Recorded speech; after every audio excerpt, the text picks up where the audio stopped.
Hey, good afternoon, good evening. How are y'all doing today? How you guys all doing? Oh my goodness, oh my god, thank you so much to you guys who are dropping bees in the chat right now. You guys are wonderful, and also thank you much. Whoa, I heard Sam do it. I don't have my volumes on for the call yet, and I heard Sam go, ooh, just from his facial expression. Thank you so much, guys, for coming out to support. You guys are absolutely wonderful. Thank you so much. It's so good to see you. It's so good to see you all. Welcome on in. I'm hoping that our volumes are mixed well this week, as per usual. You guys will have to let me know, because this headset is so wonderful that it's blowing my ears off every time I put it on. Should we do a podcast? Should we do? I'm being met with faces that say no, in the call. So that's good. That's good. All right, let's crack on. Let's do a podcast. Good morning, good afternoon, good evening, wherever you guys are. My name is Tiny Pixels. As per usual, I am joined by the lovely Squall Mother. Sam, how you doing today, sweetie? I'm not too bad, not too bad. So I'm a lot more enthusiastic about the podcast than you would lead the chat to believe. Says the man who was sat there violently shaking his head as I went live. Excellent news. Well, look, you can say whatever you like. Maybe it's his shit. Oh goodness. All right. Well, this week we have with us the lovely Dayball. How you doing today, sweetie? How's it going? I am thankful and fantastic. Ah, yeah. Happy Thanksgiving, right? I'm yeah, like, 2 days late? You know what? Yes, but as long as there's still leftovers to be eaten, then you can still say Happy Thanksgiving as far as I'm concerned. Oh, that's the law. It's my rule. It should be law. Maybe. So it's now Thanksgiving, and South, we just don't pronounce G's very well, I guess. Oh my goodness. So, tell us a little bit about you, who you are, what it is you do, and where people can find you. I know that's always a big ask from people, right? Yeah, so hi, I'm Dave or Travis. I don't know what to respond to. Anyway, I am a streamer type situation sometimes. I do anywhere from playing games decently. I'm not gonna say I'm a bad gamer. I do talk shows. I actually do news and politics show every now and then on Twitch that encourages politics in the chat and stuff. I also do really dumb things on stream sometimes, like eat ridiculous amounts of pumpkin spice things from the store, or shave my beard without talking to the chat. Totally ridiculous. Yep. Yeah. Anything. And then I also I tweet too much and get myself in trouble, and and I co-founded a company to help streamers monetize called Bottle Spark. Actually, like, to quickly take us through Bottle Spark before we get going, because like, I've got a kind of vague-ish understanding about the nebulous thing, but like, actually tell the memes. So basically, monetization options for streamers kind of suck as a whole. The amount that Amazon takes from subs is kind of ludicrous, and same with bits and donations and things like that. They're not reliable. The internet as a whole has been making a lot of money for over a decade for content creators, from like bloggers and podcasters originally and YouTubers and things like that. It just hasn't moved into the streamer side. So it's kind of what we're looking at doing. A lot of that is through some of the typical things like affiliate marketing. We're setting up sponsorships with companies. We're working on a big thing with a company for cosplayers to stream making them cosplay. And these are straight sponsored streams to actually be really making actual money. Basically the things that can help people quit their day job and stream or whatever it is they want to do full time, and not just rely on their audience to make the income, but use companies that have too big a marketing budget and getting that into their wallet as well. And we have connections with the businesses to make that happen. Cool stuff. That's really neat. And feel free to put the link in chat, because I don't remember what it is off the top of my head. So like, it's very different. It's bottlespark.com. There you go. Yeah. Cool. Yeah, before we get a bit of an overview in that, because I think it's a cool project, and yes, I'd like to see it more out there. It's the international symbol for out there, by the way, just so you all know. Just globally that's recognized. okay. Slide into my DM whenever. Is there a thing for that? Is there like a globally recognized slide into my DMs? I was gonna say, isn't that a? It's like a Yeah. Something I feel representable it. as a GIF. Mm-hmm. Right, well, should we get the ball rolling and should we start rambling on about a few topics? Yeah, because I mean, it's been a difficult week this week because we're still talking about loot crates, and a lot of you guys will see that we've got loot crate up in the background. This is something that we need to tackle kind of again, and I feel like it ought to be at the beginning because this is a super important thing. We are still talking about loot crates, and we're showing some footage courtesy of lovely man Jim Sterling. Yeah, there you go. We really need to tackle this because there are now these conversations happening all over where certain countries like Australia and I think it's Belgium, isn't it, are saying that loot boxes are gambling and therefore are not bad. Hawaii have come forward and put a statement forward saying that they are a deliberate trap to ensnare children into spending more money. So we need to talk about this again because they are now so prevalent that indie games are marketing themselves off the back of having no loot boxes and no microtransactions. Where are we at with this right now, and where are we going? Where do you guys see this whole debate going? Because we've been told that games like Battlefront are having their microtransactions switched off for a temporary period of time, and then they're having them turn back on again. We've also seen statements that say that actually the Battlefront 2, the people behind Battlefront 2 are saying that turning off the microtransactions for that period of time won't affect their revenue.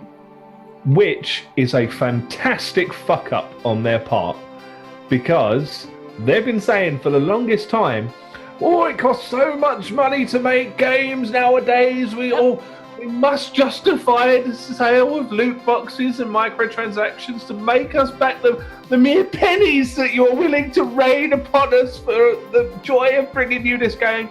If it made no material difference to your income, then fuck off. You have no excuse. It's literally just you trying to spin it so it appears like, oh, we're just giving you some crumbs back for your game that you've made. It's fucking bollocks. Absolute bollocks. There was a fantastic video that I watched last night, which I'm going to post into the chat, by someone on YouTube called SkillUp. Never heard of him before personally, but absolutely fascinating watch. About half an hour of like just pure investigative journalism, putting all of the bits and pieces together, and it works out that EA are spending less than they ever have on making games. Like they peaked in 2009 and have been going down in cost ever since for how much they spend on making games. They're spending about 300 million less per year on actually making their games, yet they're using various different methods to justify adding more purchase methods into each and every single one of their products. And it just kind of like shows just how kind of conniving and shitty that they really are. And basically their CEO, Andrew Wilson, is the fumble cunt that kind of really championed it in the first place. He's the one that kind of plucked it out of... it was actually originally in a UEFA Champions League game, but there's an unpaid version of it. It was just, this is how you get your stuff. And he plucked it out of the UEFA games, greenlit it for the FIFA series, which started all of the microtransactions with the card packs and stuff that they have in there, and has been championing it ever since he took up the helm at EA. And I just think that's, I don't know, impressively indicative of how much of a scummy prick he is. There's a perfect fit for EA in that. I mean, it's garbage. You know, I think that I can understand doing certain microtransactions. I think that honestly, even though I know that this game gets shit on constantly and it has a pretty rough community, I think League of Legends is probably one of the perfect examples of how to do microtransactions properly. The game is free. They were. I mean, the new system, I think some changes. I don't know. But so here's the thing: the new system they have, you can avoid it completely, more or less. Like, so if you do the randomized system, you can just buy the cosmetics. All of the stuff that you purchase is purely cosmetic. It gives you no advantage in gameplay. It gives you no advantage in anything. The only thing it kind of can do is help you level up faster. But there's only, like, especially once you get to the main level where you're playing at a competitive level, it doesn't help you to level up more. You just get little bits and bobs. And everything was free. Like, yes, you had to grind and work to unlock more things, but every week, out of their 100-something champions, there's like 7 to 10 free champions. I think that system works really well and has made them a shit ton of money without screwing over the player base. Seeing what EA is doing, seeing like Shadow of War, I loved Shadow of Mordor. It was one of my favorite games ever, I think. I was so stoked for the sequel until I saw all the microtransactions. Microtransactions do not belong in single-player games. I'm just going to say that very clear. There is no way that is friendly or good for a consumer. It is purely money grab. Things like Overwatch, where, again, it's pure cosmetics, no advantage, I think can work really, really well. Because, ironically, it does give you sometimes that sense of achievement and pride when you get that good loot box that had the thing you're looking at. They also do things that give you free loot boxes every now and then, like when they have like a new event with a bunch of new things, like, oh, here's one free loot box to get you started, and you can get more just through gameplay. Like, I think there's a good way to do it, and I understand that, $60 now, even if like the development cost doesn't go up, just the cost of everything in general can kind of go up. So $60 20 years ago was worth more than it is now. So them saying, look, we need more money. Even if that's 100% true, I can understand potentially bringing in some ways to do additional revenue. I just think that EA took all of the worst parts of mobile gaming and brought it to us in this huge release. And they did it on a Star Wars game, which I think was the dumbest thing about all of it. The Star Wars fan base is rabid. They will support the shit out of even the dumbest Darth Maul toothbrush. But if you piss them off and make it predatory, they're also the least forgiving fandom, I think, one of them out there. And the prequels are great examples of that. So I think that was one of their biggest mistakes, is that this is a really looked after game because of not only it's a good game, it's a AAA game, but it's Star Wars. And Star Wars is getting more popular than it ever has been. And then they came in and fucked it. Like, that just really, do that on your next Battlefield game before you do it on a Star Wars game. You can't ever say that the money isn't behind the Star Wars sort of name. You can't ever say that there is no money behind that. There's plenty. They were going to make plenty of sales off of it, regardless of what the content was like, because it has that name attached. Yep. It as you say, toothbrushes. I've genuinely seen. They've got fucking shavers that are like, I want to say £30-40 more than just the same shaver, but without an R2-D2 fucking skin on it. Yeah, it's.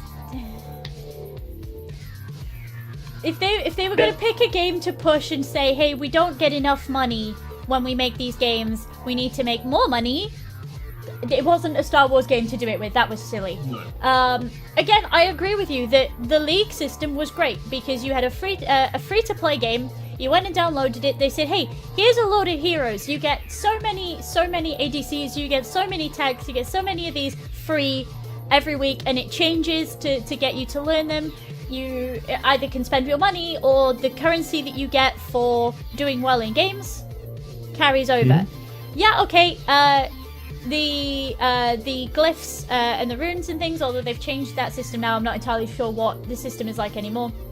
But the glyphs and runes system was so that once you hit level 30, you could build your character how you wanted. And yeah, okay, it costs you in-game currency, but you earned that. And you built your build out of what you earned. And that was great fun. It's a game that you pay £60 for. You should not have to pay microtransaction fees. And they're fees to be able to play the game at a reasonable level. So again, we're looking at Battlefront 2, right? And we're looking at the fact that you can unlock characters, sure, but then you have to have these cards that give you various skills and bits and pieces. And again, they are entirely random. Yep. Yeah, and again, what it gives to advantage over other players, like the skill goes out the window. Some scrub but has a lot more money than me is going to be able to beat me in a one-on-one, firefight because he paid more and his weapons are just inherently stronger. Like there's only so much skill can make up for that. It's absolutely bullshit. Yep. It's terrible. The other thing I don't know if you guys saw, did you guys see the new Need for Speed? How it works? Yeah. It literally, when you like level up, it's a spinner wheel. Yeah. Like they really just want to make it very clear that this is gambling, 100%. Where even it's a fucking roulette table is legitimately like what their upgrade system is. Yeah.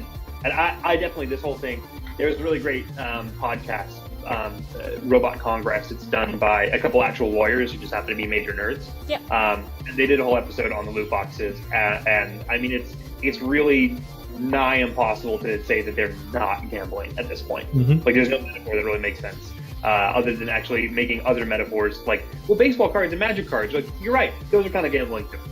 Yeah. Like we never reviewed them as that. Yeah, it's at least then though with things like magic cards, and I always feel like I'm terrible because I'm a rabid fan, so I always come to the defense of Magic when I can. But with Magic, you have a physical thing that you hold in your hand, and you know what we're given the set list from the off. We're told in the set list what is common, what is rare, and we know what those rates are. I couldn't tell you what they are for Overwatch without going over to China. Yeah. Well, the other thing with that, the magic card and the baseball card analogy works a little bit better as not gambling because it's transferable. Yes. Whereas all these are non-transferable. You're not allowed to sell your account. It's a breach of their terms, and in fact, you can get or lose everything. It's the difference between Magic and Hearthstone, right? The fact that on a Friday, I can take a lot of my rares down to my local shop and go, hey, I need this and this and this for my deck. I don't have them, but I have 5 hostage takers that I know are worth X amount. Who wants them? Because I need my, whatever. Oh, that reminds me, I do need to get rid of my hostage takers. But happy we could help. that aside, yeah, it's that podcast, basically a notepad for Pip. That's all it is. It kind of is at this point. The to-do list. Yeah, it's my to-do list. It's horrendous. But yeah, no, it's the difference between Magic the Gathering and Hearthstone. Whereas in Hearthstone, you just get dust, and it's not worth as much as the cards that. Yeah. Whereas I can go to the shop and I'm like, hey, this is a $20 rare, and somebody goes, okay, here's a $20 rare in exchange, or here's an $8 rare, and I'll buy you a pint. And I'm like, well, make it a pint and a packet of crisps, and you've got a deal. And they go, okay, and that's how that works. It's transferable. Again, it feels a lot like in these games that we're paying for ones and zeros, and it's not. There's nothing kind of tangible there. Whereas with things like Magic the Gathering, although similar, you have a tangible thing that you can then go and sell, or you can go and trade, or throw away, whichever one you want to do. So I don't know, man. I really, really dislike the way that these are being pushed into everything. Even down to the Monster Hunter formula. I was so sad that Dauntless put that into their system, and I'm so glad that they're taking it back out again. Games like Monster Hunter, they don't need a loot box system. We already have random rewards. Yeah. We don't need it. And the same as we don't need these transactions kind of foisted upon us. We were talking, I'm sure it was 2 weeks ago, we were talking about World of Warcraft having a store. And the fact that I've never been in the store for World of Warcraft, because World of Warcraft has never gone, hey, did you know there's a store? Here's some credit to get you going. To make me look at it. It's in the launcher. I don't fucking look at the launcher. I just go. And I play my game and I go fishing or I do whatever. Whereas I understand that Destiny 2 did this to begin with, and Battlefront did to some extent as well. They went, hey, you can buy these things. Overwatch is an example of it. Hey, you can buy these things. Here's one to get you started. And you kind of go, well... Yeah. But I actually... I am almost grateful for Star Wars Battlefront 2. Because it started. Yeah, Belgium was starting to recognise it. I think the Netherlands are starting to recognise it. Some states in the US are starting to recognise it. Even the Gambling Commission in the UK turned around and went, "Look, it's not gambling, but someone should really have a fucking look at that shit." Like they basically inferred that the government should investigate it, and I kind of agree. Like it, as far as like legality is concerned, it's not strictly gambling because of the inability to exchange for money's worth or for cash. But it just means that it needs its own set of regulation around it. And the real sweet part about it, and again, this is referring back to that video that I was talking about earlier that I spent about half hour last night watching, well, about 1 o'clock this morning actually. The real sweet part is EA are super reliant on these microtransactions now. It makes up more than half of their company's revenue. I want to say it's like 2.2 billion they make off of game sales, and 2.6 or 2.7 billion that they make off of microtransactions, season passes, and all that kind of shite. So if this gets regulated against, EA are gonna take a fucking knock. And a huge knock. Yeah. Fuck you for ruining Tycoon games forever. Fuck you. Go die in a hole. Like, sorry. Yeah, and the best part is the guy that started spearheading this really shitty kind of stuff, he's going to get chopped in the downfall to come, because all he knows is loot boxing and whatever else. That's do you know what I don't understand then? This is something that maybe you guys can explain to me, because I was talking about this on stream the other day and I don't get it, and people couldn't explain it to me, right? Why do people watch people opening loot boxes, and why is it now built into video games that you can watch people opening loot boxes? Because it's now a thing, isn't it? That you, is it in a card Why do you game? watch people video games?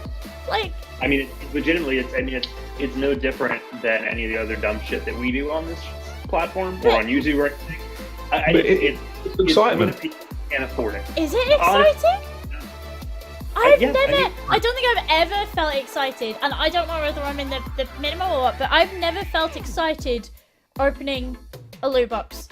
I've always been like, okay, let's do the thing, okay, bye. It's not for you. That's what it comes down to. It's content that's not directed to you. But like, especially kids that don't have access, like their parents are real parents and don't give them access to their credit card and things like that, and actually monitor their activities. Because I'm going to go ahead and just say that that's a bad parent.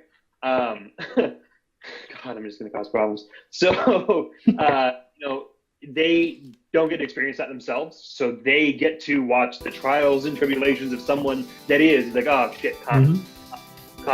I mean, here's the thing. I do the loot box, in Overwatch. I don't ever pay for them, all through unlocks. And yeah, when I get another one that pops up and I see it's 3 grays and a blue, I'm like, all right, son of a bitch. But when I do see the gold, like, come up before I know what it is, I'm like, something good. And then it's still going to end up being gold and disappoint me. But it's still like, there is that. Like, so I totally get in the same way that us watching someone play a game, whether they're an esports pro or whether they're just a casual noob that just is fun, that makes no sense to even people our age. In this, it's the same thing. It's just a different, it's a different kind of content. I'm with you. I don't get it at all, but it's just not me. Yeah. No, I mean, I feel slightly hypocritical, because when a new set for Magic the Gathering comes out, I usually get sent a box, and we open a box of Magic the Gathering, which takes me like 6 fucking hours to do. But it takes me 6 fucking hours because I sit there and I'm like, okay, so this card is great because this is Jace, and he goes on adventures. And then this card is also great because it's more Jace adventures. And this is where Jace dies. And this is the best card in the set because Jace dies. But also, you miss the part where you go, oh my god, he's in the art! Let me just... Yeah, but like... So I kind of, I feel a bit of a hypocrite, because to me, that's different to opening a loot box. Because I know what's in the set, and I know what I'm looking for, I know how rare it is, and I'm gonna go ahead and use it. Everything has a value, everything has a story, blah blah blah blah blah. I don't understand. Hey, I've bought 200 loot boxes, and we're just gonna spam open them all, and then the stream's done. Well, the thing is, This is the bit that I don't understand. The fact that that's the focus, not what you then go on to do with them, and it's built into the game. It's built into some of these games now that you can only watch the bit where they're opening loot boxes. But that's not the exciting bit. The exciting bit is them talking about it, not just opening it and going, yeah, that was okay. Yeah, that was okay. Oh, yay! Ah! Yeah, that was okay. Yeah, that was fine. Like Have you been to many casinos or spent any time in a casino, Pip? No. The noises really upset me. So many noises everywhere. Or even in a bookies where they have like those the gaming machines. Oh yeah. Yeah. If you see a lot of those shops, there'll be someone playing roulette on them, and there'll be a crowd of people around them getting excited and trying to tell them what number to put down and get involved in the action. It's just deferred like excitement and rewards mechanism, even though it's not directly you doing it. It's the same. It operates in exactly the same thing. Like I'm sure you've seen like at least movies and stuff of people at casinos around the table or around the roulette table or whatever else, where there's just a crowd of people like cheering on whatever combination that they're looking for to come up, and it's exactly the same thing. Just it's digital and it's loot boxes instead. Same thing, different name, different cosmetic. That's what it is. It's just it feels to me like a return to the YouTuber. Yeah. And YouTube.com/. Yeah, I know. Oh my god! Oh my god! We need to start a Twitch channel. Twitch.tv/.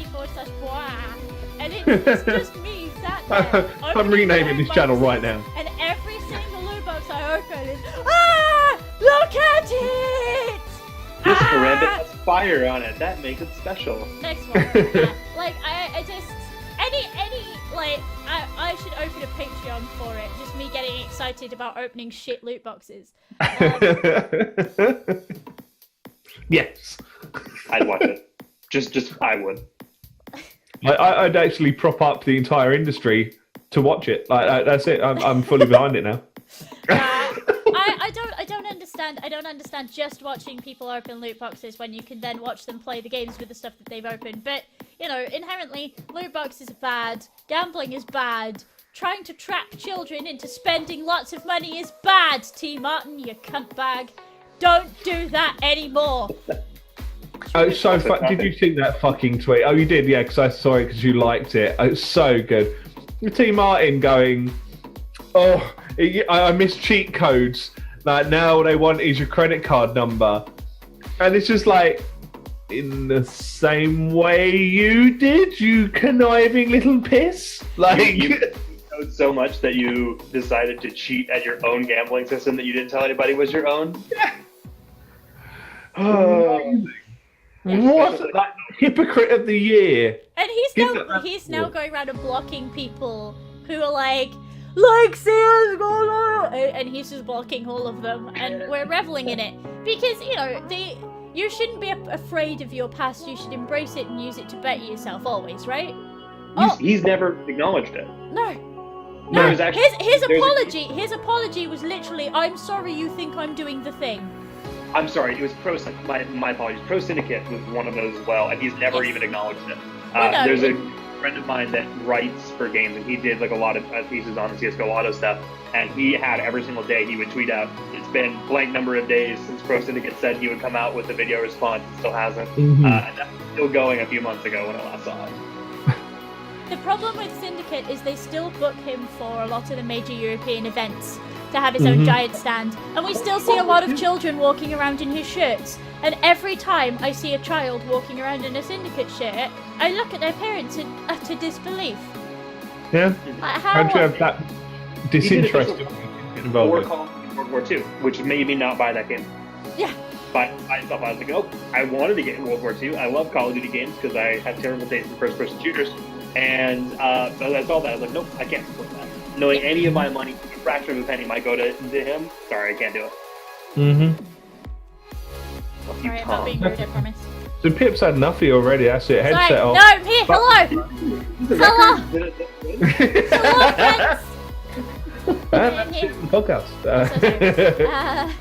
My headset suddenly started going beep boop, and eventually it goes beep boop so loudly that you can hear it in my microphone. We were doing dungeons in WoW the other day, and my headset would go beep boop, and the person I was in a call with would also go beep boop really loudly at me, and it was like, please stop! Alright, I'll plug it in, I'm sorry. So yeah, that's the thing. Should we move on from this? Yeah, well, just to quickly summarize, it looks like it's moving into the direction where things are going to occur, and it's also going to hopefully put a razor-studded dildo up the arse of EA, and that's fucking marvelous. Yeah, anything to kind of hurry that along is great. Yeah. So yeah, moving on. And this is a little bit more positive. It's kind of the other side of the coin, almost, I suppose. So we had a discussion about this quite a while back on the podcast, actually, about review bombing on Steam, where it happened to Darkest Dungeon, as you can hopefully possibly maybe see on screen at the moment. They did a change within the game that added some of the bits and pieces. What was it like? That added the corpse. It was the corpse mechanic. Yeah, the corpse mechanic came in, and it wasn't what anybody wanted. Everybody hated it. They'd made the game too hard. They'd made the game artificially hard. The game was too hard to begin with, and now they just fucked over their player base. Nobody wanted this. It was shit. And Red Hook kind of went, nah, it's mate. the game. Like, this is how we want our game to be. Trust us. And people still went, oh, we don't like it. You changed the game what we like, even though it is in early access and we understand the concept of early access. We don't like it. The game's very hard. And they went, okay, well, there's going to be an option to disable them. And people still went, I don't like it. It's too hard. You ruined the game. And review bombed the shit out of it, because the developers weren't listening to them. And unfortunately, we currently live in this weird space where people think that the game being on early access means that their input should go into the game. Mm-hmm. That's not how it works. No. But yeah, they review bombed the shit out of it. They made it look like Darkest Dungeon was a horrendous game. Which the previous statement was false. It's a fantastic game. So the way that Steam are looking to combat it is because when people are review bombing, they'll post their negative review, and then they'll go through all of the negative reviews that have been posted recently and upvote them and say it was a helpful review, thumbs up, all the way down the entire list of them. And Steam have basically gone, okay, we're going to throw in an algorithm that goes, this game is an 8 out of 10, therefore 8 reviews out of 10 should be positive reviews. And if there's a sudden spike that goes against that, then it requires actually, not being immediately accepted or not being looked at. And if people are going through a pattern outside of the norm from upvoting different reviews and posting reviews and different bits and pieces like that, then their results will be omitted from the reviews process. And so it should, for the most part, flatten it and get rid of it altogether, which is good. But my only thing is, and I said this at the time, is whilst review bombing is shit, it did seem like the only effective way of getting the point across. But then at the same time, I suppose, Star Wars Battlefront 2 kind of disproved that, didn't it? You took that directly out of my mouth, because I'm going to be the very clear capitalist American here for a second and saying that review bombing is the market in action. And so what I'm going to say with that is, I think so with this, I don't know Darkest Dungeon. It's not my kind of game. I've never really played it. I've watched it a little bit. But let's say, a game puts out something that the player base, or at least sizable parts of the player base, are very, very much against. Obviously, talking about on Twitter is one way of doing that. If you haven't already bought the game, not buying the game is a way of voting for that. But for those that have actually already bought the game and suddenly this game has changed to be something they really hate, I think going in and doing a bad review because you no longer like it is fair. I think that makes sense. And then Steam has the thing in there built in. Was this review helpful or not? And if you have someone who is a shared opinion, you're going to agree with that. I think going through that makes a lot of sense. Obviously, yes, it's exploited when you have people do that with multiple accounts. But I think if I were to go and say, fuck this game now, I'm going to write a bad review of it. I'm going to say exactly what my problems are. And I'm going to go through the other reviews and say, yeah, I agree. That is going to hurt the game's rating. I think also, I get that it's not how it works. But I think a game in early access should absolutely be paying attention to what its player base is saying. I think that makes a lot of sense. I think Arc could have took advantage of that and not put out paid DLC while it's still early access, and the player base revolted. If they listened to the player base, hey, I'm thinking about doing this. The player base is like, how could you fucking do that? That's terrible. Then they would say, hey, we're not going to do this anymore, and they wouldn't have killed the game, because that's essentially kind of what it ended up doing. So I think I get what you're saying, and I think, yes, as a studio, you have to say, yes, we're early access, we're going to listen, but you're not always going to get what you want, obviously. That's just kind of the entitlement of all people. I'm not going to say entitlement of gamers, because it's not exclusive to our community. But I think that review bombing, I think in certain instances and certain ways, it can make sense. Total Biscuit actually tweeted something yesterday that makes a lot of sense with this, though, because he said that review bombs are proving to be less and less impactful on the actual game sales, and so is large coverage of like IGN and Polygon and things like this. Like somebody went and did like an in-depth look into game sales after Polygon would put up an article about it, and it's like a previously unknown game, and IGN would do it, and it didn't impact sales in many cases at all. I think what this is coming down to, and this is what Steam has been doing a little bit more focus on too, is also, and this is why streams are so important and YouTube is so important, is a lot of it is coming down to the individual tastemakers of saying, if I know Total Biscuit's tastes, and I agree with his taste in games, if he says this is good, I'm probably going to like it. Or if he says this is bad, I'm probably not going to like it. And move that to any individual content creator in the gaming space that does reviews on games and spends a lot of time with them. That's becoming more and more impactful in many cases. Not all, but many. And I think that's actually good. I think that eliminates gatekeepers. And also that I'm going to listen to my streamer, YouTuber, podcaster, whatever, way more than I'm going to listen to 20,000 angry gamers that are upset about a particular mechanic. Yeah, I mean, you bring up a really valid point with the Arc thing where you're like, hey, you shouldn't have released paid DLC. We all told you shouldn't release paid DLC, and you did it anyway.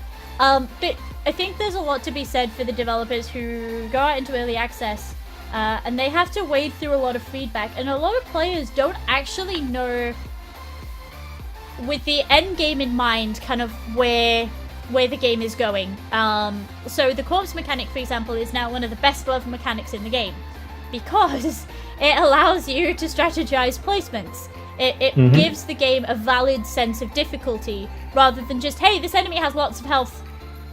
It means it forces you to strategize as opposed to anything else. And the reason that people didn't like it when it came in was that the game hadn't been balanced for it. Right. The game just hadn't been balanced for it. But yeah, there's a problem at the moment with players don't actually know what they want. We talk a lot about loot boxes and the fact that the Monster Hunter like Dauntless is taking their loot boxes out. And we're all like, okay, well, what do you put in instead? And they're like, we don't know. Let's open it up to the floor. How do we do this instead? And everybody kind of went, yeah. You do it like Monster Hunter does. with this big kind of weird trailing accent and shrunky shoulders. Players don't. A lot of players who don't have experience in dev or QA know what they want, and a lot of players who aren't on the dev teams won't know where the game is sort of eventually going, and so won't know what kind of features or whatever will complement that. I understand being able to review down a game, especially if you've stopped enjoying it, as you say, being a thing, but that's so open to abuse, it's not even funny. And Steam kind of, they tried. They did the little meme with an attempt was made when they brought in the graphs, and kind of went, "Hey, we've fixed it." LOL. Yeah. But it feels. I think the way they're doing it makes sense. Like if there's a sudden uptick, let's maybe not put as much value overall into all of these. But I also think, if they were to go as far as say, well, we're not going to have it affect anything at all. Yeah, no, it has to. Yeah, it should be that is a red flag for people coming into the game, but it's not such a red flag that it buries your game or because again, I feel this affects the way that you're talking about it, where suddenly a game that you've played a lot you don't enjoy anymore because of a change. We're talking about early access games with mechanical changes. That's what we're talking about, or we're talking about constantly updated games. I worry again that it's a system that can be so easily influenced because, as you say, you go through and you click things and blah blah blah blah blah. Players should know, surely, that things change in early access. Look at Rust, where, hey, it's no longer a zombie game. We took zombies the fuck out because they didn't fit. Like, surely, by now, players understand that early access games change. And the product that they buy initially is not 100% indicative of the product that they will end up with in time. No. Surely. So yeah, no, it shouldn't bury your game. It shouldn't make your game look like whatever shit Jim Sterling has been playing on his thing recently. He has that one playlist full of daddy's first bought game where somebody lost their job, bought a £50 Unity store asset pack and put it onto Steam in the vain hope that they are now going to become millionaires. That whole kind of section, it shouldn't put you in the same category as that. But I'm not entirely sure how you go about showing that actually there was recently an uptick of negative votes without that swallowing your game. Like, I don't understand how they can go ahead and do that. I mean, it would make sense to me if it was almost done the same way as Twitter trends, where the Twitter trend comes up and it's X amount of people are tweeting about it, and then there's a small description. Little tiny description underneath saying what it is. But then who decides what it looks like? Like, that's the problem, is who's writing that narrative. And I think when humans get involved, especially with Steam, because people have some big issues with Steam and Valve as a whole that I think are a lot of justified in many cases, like, who's in charge of that? Yeah. I don't know. Who's in charge of the Twitter ones? I have no idea. Well, this is the problem. That Twitter is a bit of a trash fire at the moment with the verified system, right? We've well,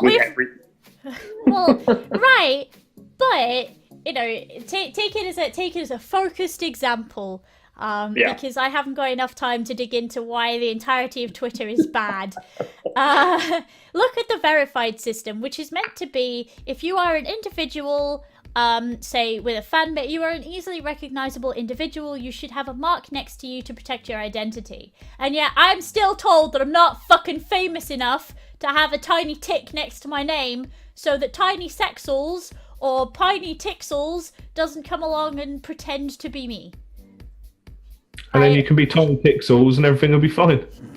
Jesus fucking Christ. But yeah, no, that is a mark of, hey, I'm big and famous. And unfortunately, a lot of the famous voices that Twitter picks are I hate brown people or various delineations along that line. Like, it's pretty much exclusively there. Yeah. You guys raised an interesting point about the user market not knowing what they want as well. Just put me in mind of there was a Video Brains talk that was a little while ago, and it was about slides in tech offices, and it's like how many quirky tech offices have slides in them. As like, this is a quirky perk, we're an up and coming, got loads of seed funding, and it's because one company got a slide and it was really kooky and cool and whatever else.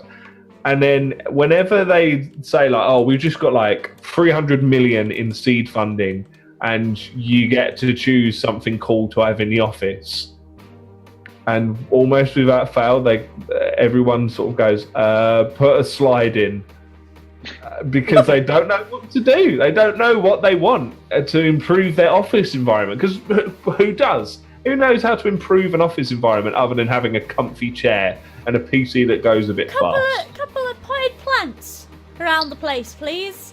Like, please remember to open and clean the windows. Slide. SAD lighting. I want SAD lighting for the winter. Nope, slide. Slide. A decent coffee machine, you know, but no, slide. It just feels like exactly the same thing. Like, we've put in this really cool corpse mechanic. No, slide. But it's. What if we slides to the corpses? It's perfect. But it's Everything really is good solved. because it allows you to stretch it. No, like Slide. Slide. What do Any we game want that is Darkest using Dungeon to that look sucks. like? Slide. Hey, I had to pull a pip. My headphones are dying. I'll be right back. Okay. Okay. That's it. Slide mechanics all round. Yeah, no, silly. Silly. Can we move on to something that I'm really excited by because It's kind of be slightly excited. It's kind of cool-ish. So it's a cool little project on the go by a man called Andrew Sampson, and it's called Rainway, and it's basically stream all the things on all the things, mainly PC onto all the things rather, and it's a method of streaming stuff on other platforms in a pretty cool way. So the example that he's shown off here is Cuphead on the Switch. So you can stream Cuphead on the Switch. you know that Microsoft exclusive title. But it's exclusive to Xbox and PC. Yeah, exclusive. Oh fuck! That press conference gave me fucking PTSD around the word exclusive. I swear, fuck's sake. This is super fucking cool. As somebody who absolutely adores the Switch, this is super fucking cool. I really, really like this as a project. I always love when people take, like, weird projects and they go... Because I always love the stuff that people did with the Kinect, right? We were talking about that as well, where people were using the Kinect to help surgeons. And people... and in the trailer doing this to drive a car. Because apparently that's what you do. I was told off for driving my car like that the other day, so let's not. But using the Kinect, I wouldn't be surprised. This is really, really cool. This is actually really, really cool project, and it's nice to see that stuff like this is still alive. You know, these weird little things where people are like, hey, I wonder if I can do this. You know, it's cool to see that still live. It's nice. Because, I mean, effectively, a Switch is just an Android tablet, right? So... Yeah. I mean, it's basically what it is, apart from it's just, you know, heavily booped. So, I guess it's probably not the hardest thing on the face you have to get done. But, there's footage of it working at the moment. But there will actually just be a public beta available on January 20th. Yeah. Of next year. So if you have a Switch, keep an eye on it. It's called Rainway, as in precipitation, and the way that it's going. Pretty cool. I like little projects like this. Like someone hacked together before for the PS4 they had their remote play app for the PC. Someone hacked together their own version of it and just hooked into the remote play memes and pretended to be a Sony Vaio laptop, because Sony Vaio laptops have always been able to work as a remote play system, like even for the PS3 as well, like and everything else, always been able to work fine. So it basically just spoofed the fact that it was a Sony Vaio laptop and allowed it to work on any system. And then Sony went, "Oh, yeah, it's quite popular, isn't it? We'll make our own." Yep. Are you alright there? I'm just thinking in my head of how amazing Cuphead for Switch will be. Right. And that makes me really It feels made for it. It's my game of the year. I can't talk about how amazing that game is enough.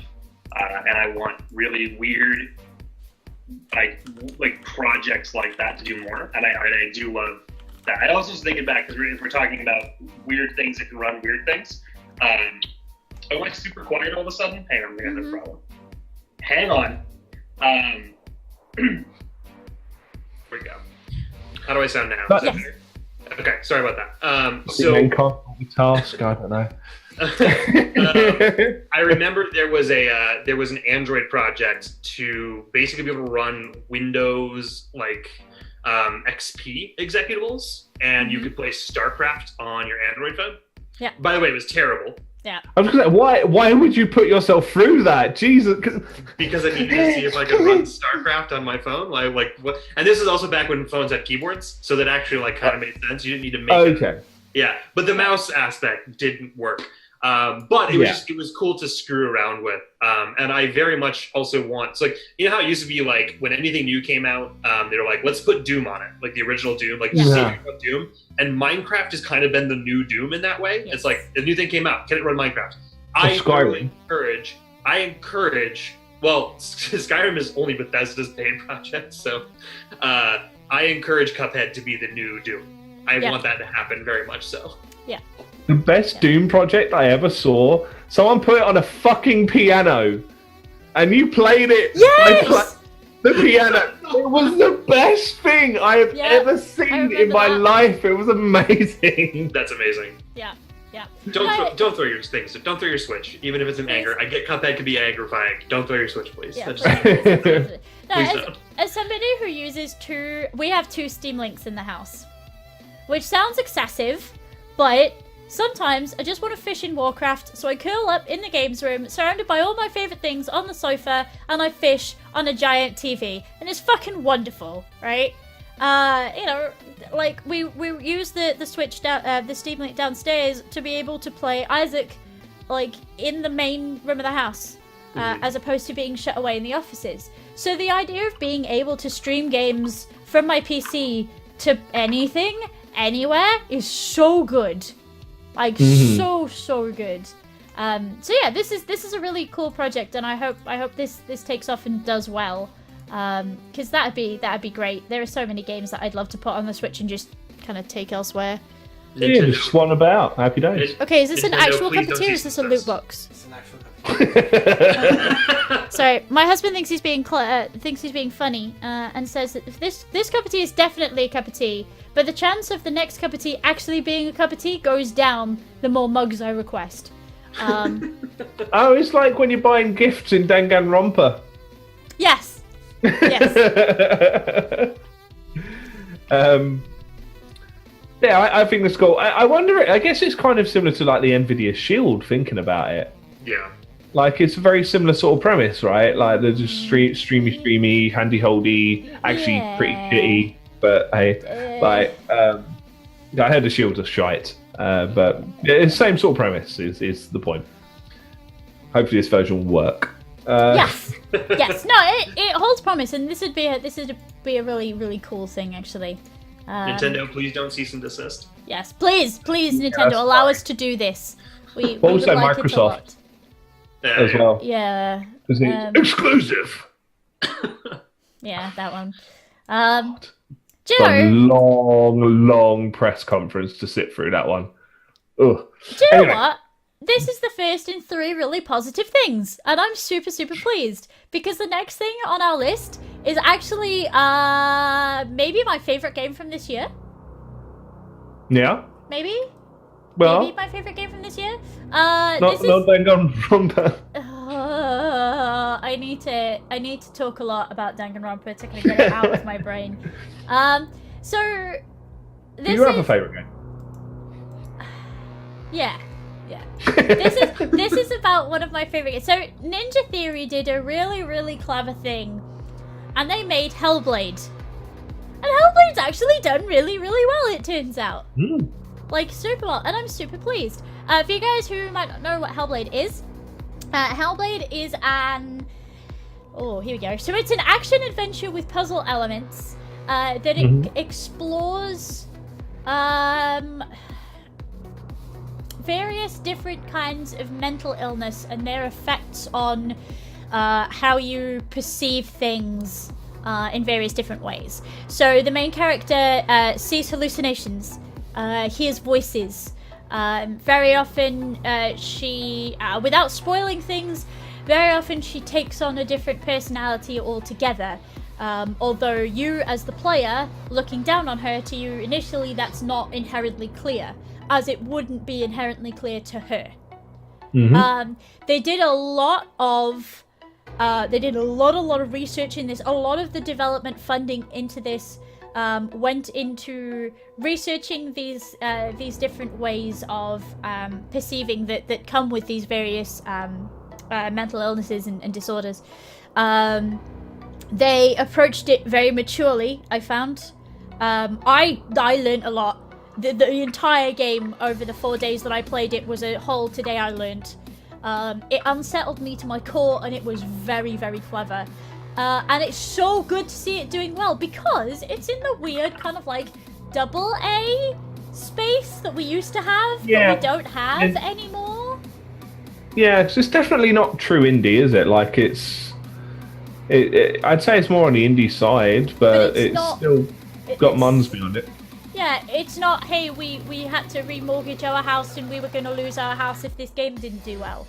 To spin back to our previous topic. Yeah. I super enjoyed it. I recommend that anybody pick it up. It's not expensive by any ways or means, and it's a great, it's actually a great discussion point. A lot of people have played it just to be able to be like, I played this, and is that what that's really like?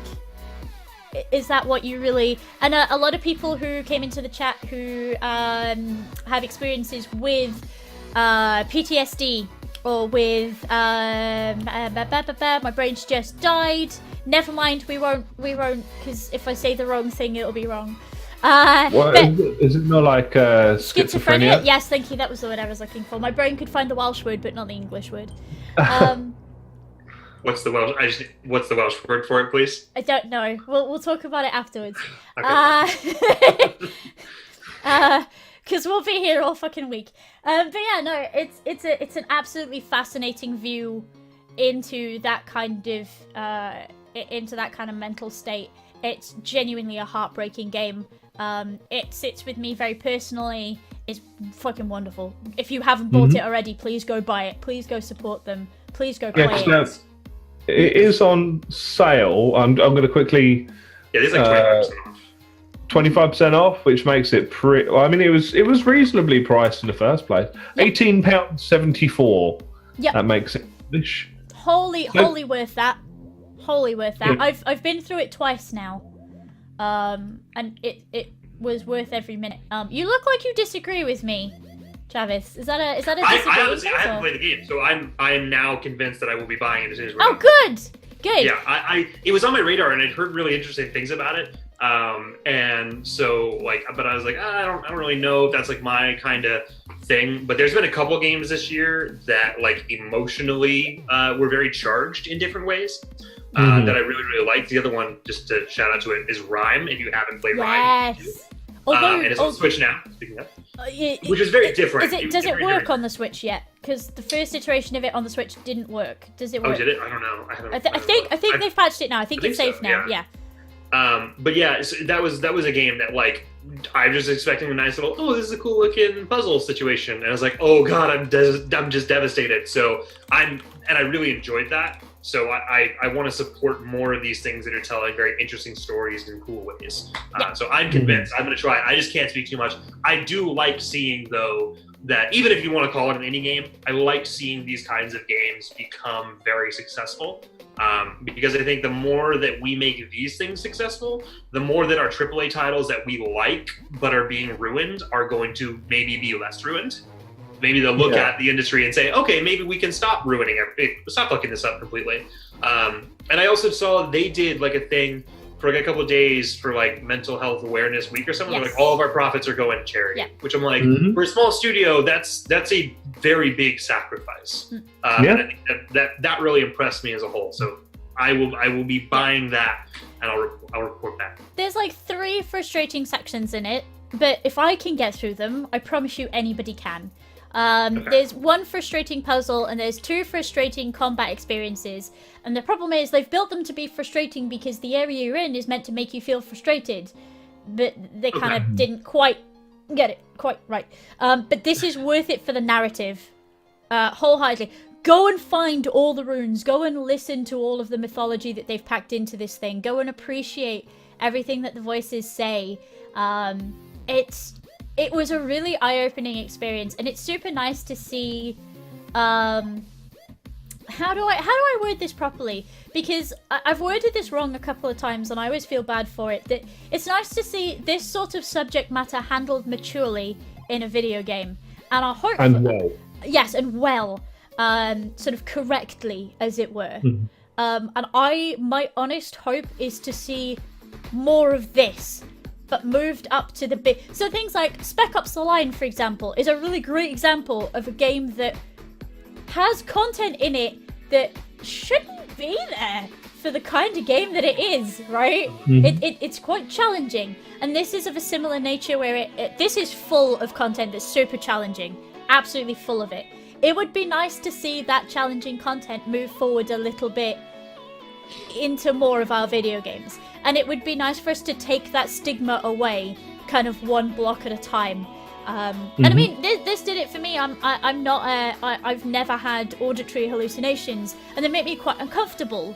But as the game progressed, I kind of understood how people come to deal with them, how people come to get them, what manifestations they take, and that was super interesting for me, because I've always kind of gone, yeah, that's a bit uncomfortable. I'm not gonna kind of engage with that. And it's nice for me to be at a place now where I can be like, okay, I don't have them, but I kind of get it, and I can approach that sensitively now, you know? Yeah. That's where I think you kind of sold me on it, was like hearing, because I played it and I've seen others play games that are like, that do talk about these things, but it's from like the point of view where it's almost like I couldn't connect with it because I also don't have these issues. And I've, people that have suffered from even just like depression and anxiety, they're like, I can't really connect with that, so it wasn't impactful. Yes. But I think hearing that, it's like, it's gonna teach you what that's like, and then it does. That definitely means a lot more. Same with Rhyme. Rhyme, I'm not even gonna say what human emotion range it deals with, because that's a spoiler by itself. Okay. But it teaches you kind of what that is, and then once it hits you with what the game really is, it's like, oh shit, like, and you go back and you're like, you have flashbacks to each part, and it's like, oh son of a bitch, this all makes sense.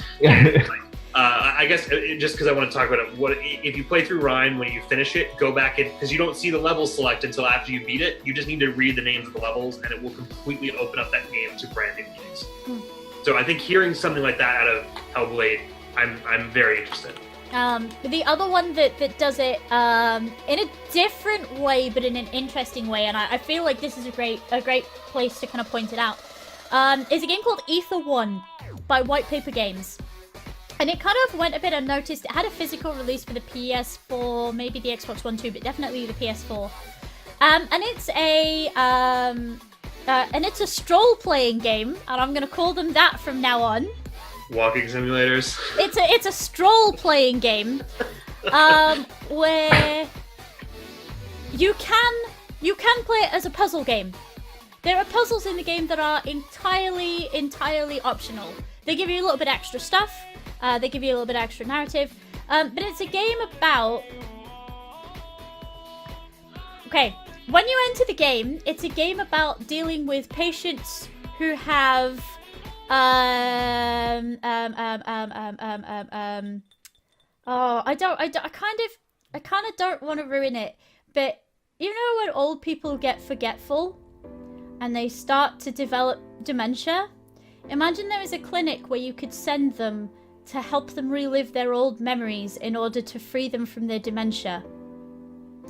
That's what the game is kind of posed as. And what it actually does for again, they're a small indie studio who do great narrative work. They're the ones working on the game where you take things in and out of the briefcase that I've totally forgotten the name of. The one that we played at EGX. Oh, Yep, go look it up for me because I can't remember. But Ether 1 is a wonderful experience, and if you are looking for an experience that deals with a weird kind of a very strange mental twist to make you really think about some of these conditions, Ether 1 is a great example of that. But yeah, no, I'm really glad that these kind of games are coming to the forefront, and to see Senua's Sacrifice do so well. The occupation, thank you. Holy gods, that was going to do my nut in. We're good now. Yeah, we're good now. We're all good. But yeah, this is wonderful. Hellblade is wonderful. Go buy this. It totally took me by surprise. It's on sale at the moment. I'm so glad they've done really well because they handle all of their material so well. And once you finish the game, you can actually watch a featurette where they show them going to mental health boards and things like that, and speaking to actual people with these conditions, finding out what they're like. So they got it right. Yeah, putting it into the game, getting them to play the game, and going, okay, well, how do we change it to be right? And that's where most of the development budget went, I imagine, because it's not a very long experience, but it's good. It's good. Between this and Ether 1, yeah, really great games. And as you say, Rhyme, which I still need to play. I was waiting for it to be fixed on the Switch, but if it's fixed, yes, I will go and play that. And the thing that I'm quite impressed with is it sold 500,000, and it's now profitable. So, but games are getting more expensive to build. So yeah, and the thing is, Steam take a third of that. It's got a woman in it. That takes twice the amount of budget to be able to model a woman rather than a man. Like, and it's run by Ubisoft, so let's not kid ourselves here. But yeah, so it speaks volumes to how small their budget must have been. Let's say, Steam would immediately gobble up a third of that. Let alone, your various costs and whatever else that would go into it as well. That's a pretty impressive game. And hopefully it'll carry on. I think we've sold 3 copies of it just talking about it now. So.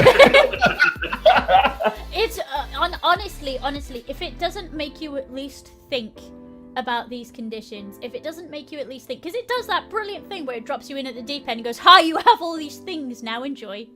The game never goes, "You will hear voices. That's okay." It does the real life thing of, there you are. Yeah. Get on with it. Clever. Really, really clever. Really, really clever. Speaking of clever things, half the enemies in Bloodborne have been hiding for the last... How long has the game been out? Long enough. Yeah. I know, it's been a couple of years, isn't it? What even is this that we're now finding new enemies in Bloodborne?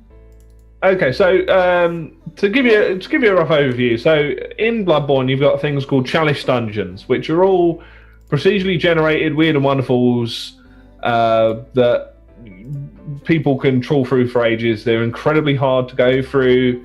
They're very challenging to fight your way through and to navigate around and survive for more than 5 seconds flat.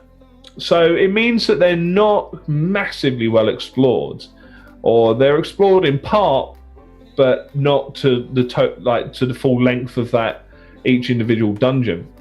So people have just found, a boss that was it was actually in the original trailer for the game before it came out, and they've finally found it. Like, it was just presumed that this dude just never made it into the game in the end, and it was a bit weird because they were in the trailer. He's skulking around in the Chalice Dungeon and there to be slaughtered. This dude last seen 2014 in a trailer. And now he's finally appeared to be slaughtered in 2017. And I just find it really interesting. I love games that just have these layers and levels of content in it that just keep giving and keep giving. A really good example is there's an item in Final Fantasy IX that was only discovered a couple of years ago, because you have to... I forget the name of the bloody town. Was it in Limblum? No, it wasn't Limblum. It might have been Limblum. There's an NPC that you can talk to. And if you go back and forth, and it's all on foot, like you have to run back and forth from various points of the game to go back to the town to talk to this NPC. And it's like a combination of like 20 times that you have to talk to this NPC. They give you like this super duper rare ring that you can't get in any other way and whatever else. And it's just these little weird and wonderful touches like that I just find absolutely fascinating in games. Yep. And someone took the time to make that for someone to discover 3-4 years later, 10 years later, 20 years later. I think it's fantastic. Really, really cool. I think there was another one recently with I think, was it like Donkey Kong Country, or like there was some SNES game that like, really? That like they found some like little secret level that just like I don't remember the exact details. It was like another one of those, like a beloved game that people have played. Oh, you got muted. You've gone muted, Fender. While you fix that though, another really good example. Another really good example is WoW. So we had a. Can you hear me? Yeah, we can hear you. I hate Max. Go on, you go for it. You go for it, sweet. No, it's just very cool just to see things like this. I will just say for the record, real quick, Dark Souls games and Bloodborne sucks. Sorry, just had to do it. I hate them personally. That's just I don't like them. I expect what they are. But I quite like it. I still think this is a neat story, except I would love it if it were any other game in the world. Yeah. I would hear more about the unlockable secrets in No Man's Sky than Bloodborne. No, another. One of the really, really cool examples that we have at the moment is so in WoW we've had the same skybox since Cataclysm, right? Now Cataclysm was like years and years and years and years and years and years and years and years and years ago, yeah? So we've had that same skybox, and up above the Maelstrom there is a circle of stars. And it has like these little weird tentacle looking clouds coming off of it. We've had that since Cataclysm. Nobody's fucking noticed. They set up the class hall, and one of the class halls that is based in the Maelstrom, you can see the circle of stars, and everybody went, oh, that's a really nice thing. I wonder how long that's been there. People checked. It's been there since Cataclysm. It's been there for years and years and years. One of the new bosses goes, hey, at the end of the world, go drown yourself in the circle of stars. And everybody went, the fuck is that? What the fuck is the circle of stars? Why would you drown yourself? And for weeks, people were like, I don't get it. What the fuck? I don't get it. What the fuck? I don't understand. And literally, somebody stood at the Maelstrom, looked up, and went, that looks like old god corruption up there.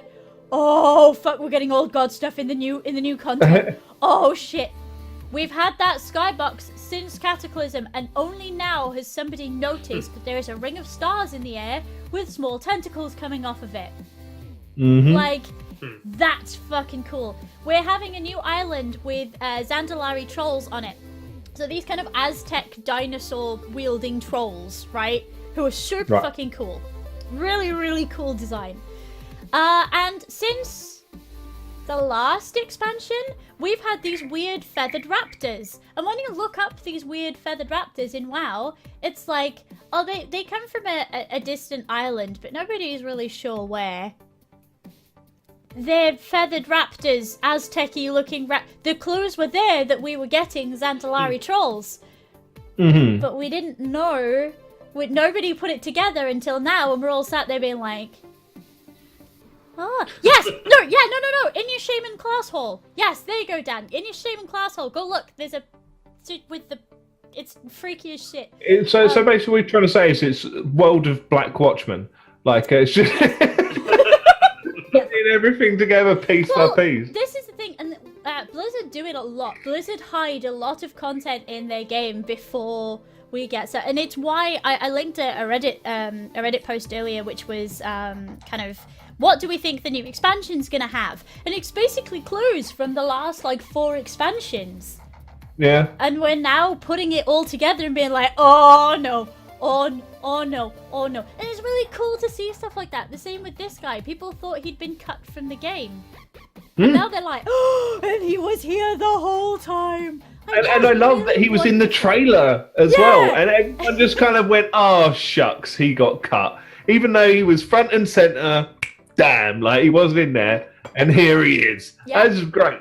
Turks puts a really good point forward as well, that we had that in Overwatch. And we've had that in Overwatch all the way along because we have clues about the Overwatch members and the Blackwatch members. I remember standing on desks and trying to work out what was in the files to work out who was coming next. And, you know, we get that a lot. There you go. Dan in chat says that I'm not lying. He has just drowned himself in the circle of stars. Confirmed. Confirmed on strength. We only bring you facts here on the 6 out of 10 podcast. Jesus Christ. But yeah, no, it's really cool to see. Field reporter, the gamer domain, is on the scene. Anyway, what can you see from the maelstrom? I'll get a screenshot, he says. Fucking wonderful. Yes. And here we're getting some live footage coming through from...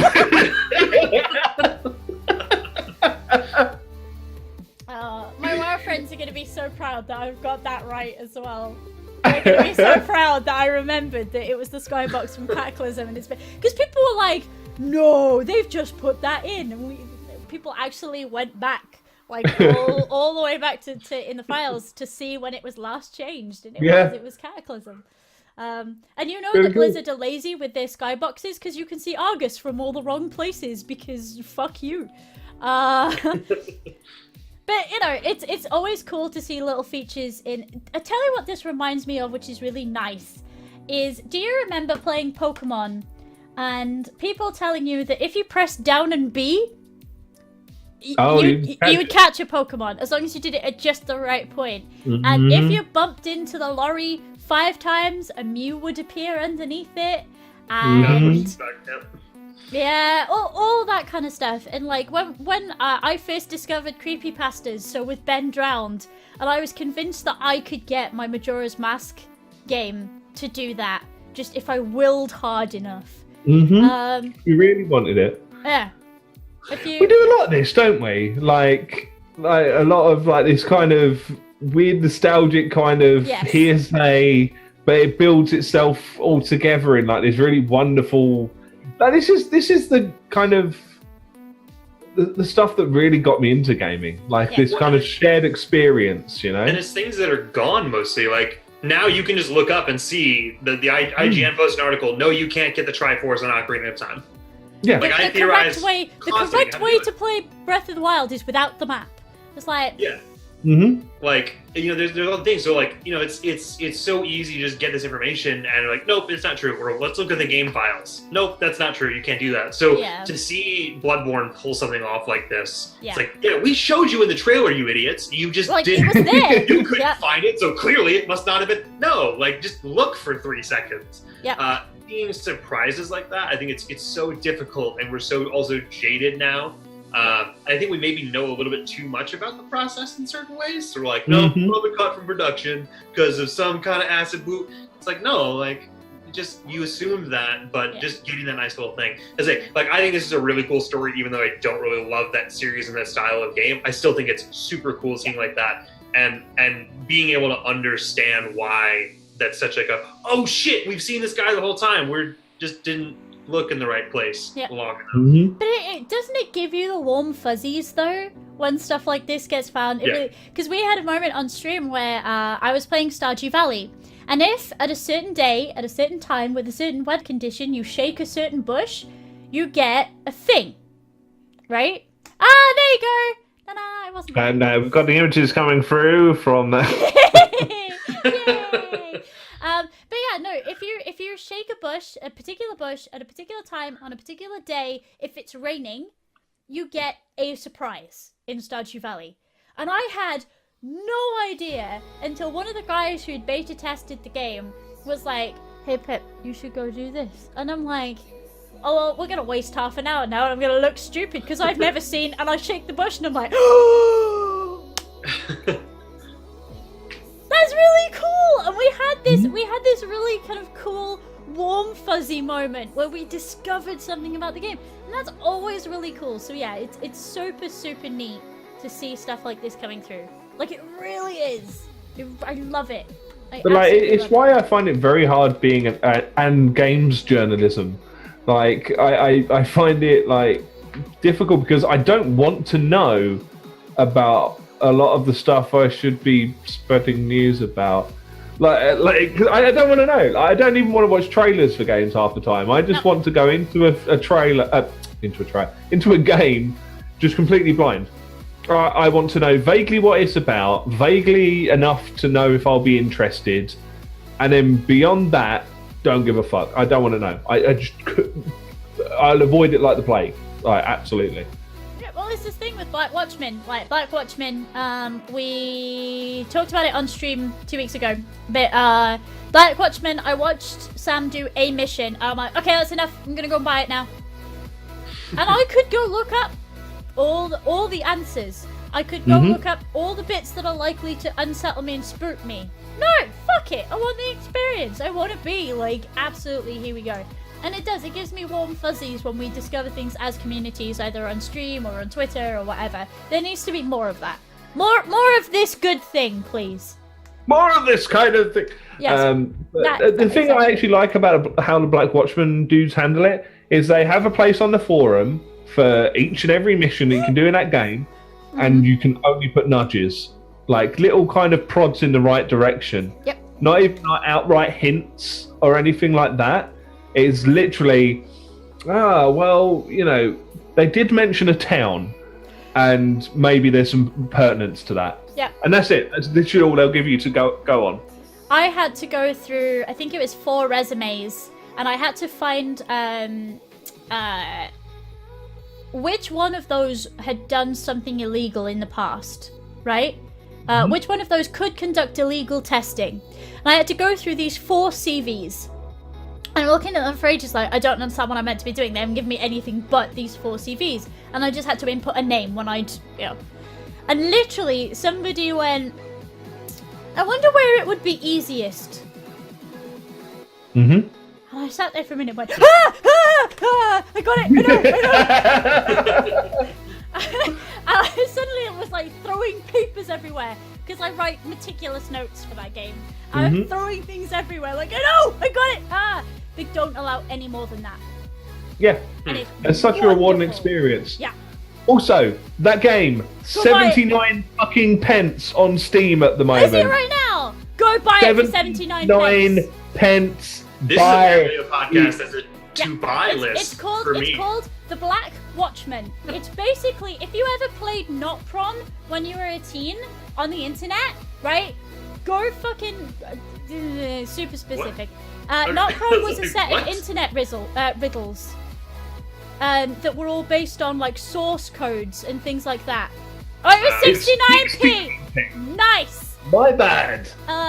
Yeah, go buy Black Watchmen, go try it, go play it. For 69p, you can't fucking go wrong. Games are also, I would pick up Season 2 while you're at it. It's the same price, and it's more than double the content, and you will play through the content, I promise you. Yeah.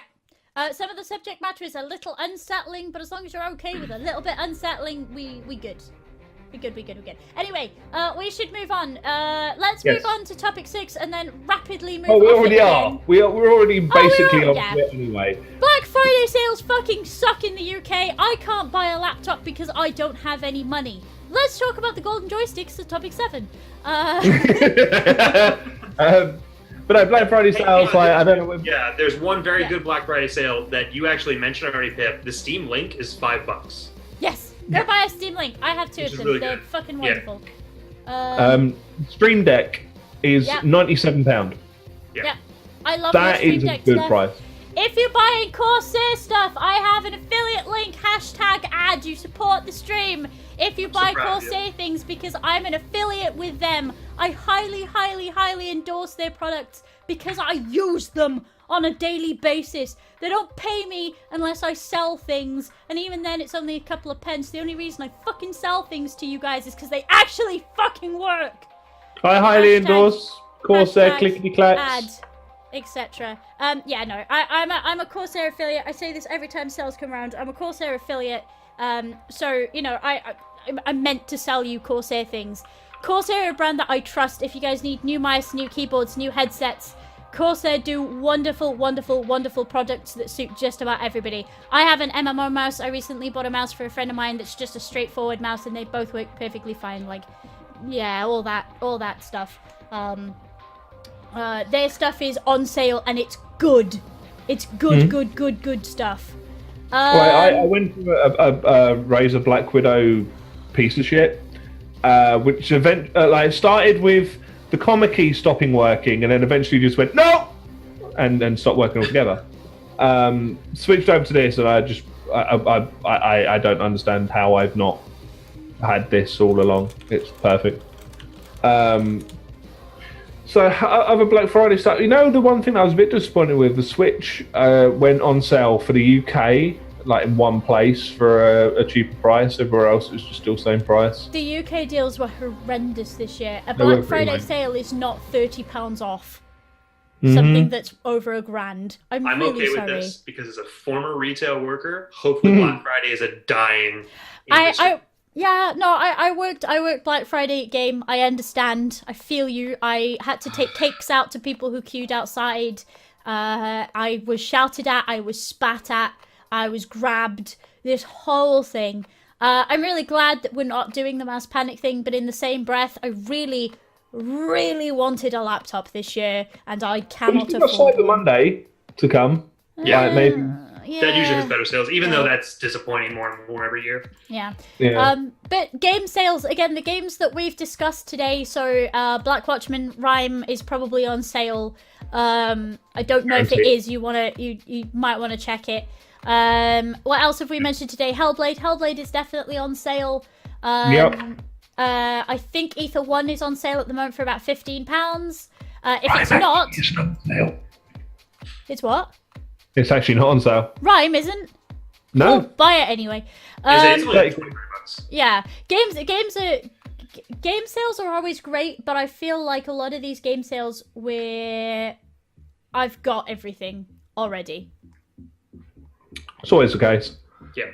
I tell you what, Green Man Gaming are pretty good for sales at the moment because they are pretty much on par with Steam pricing.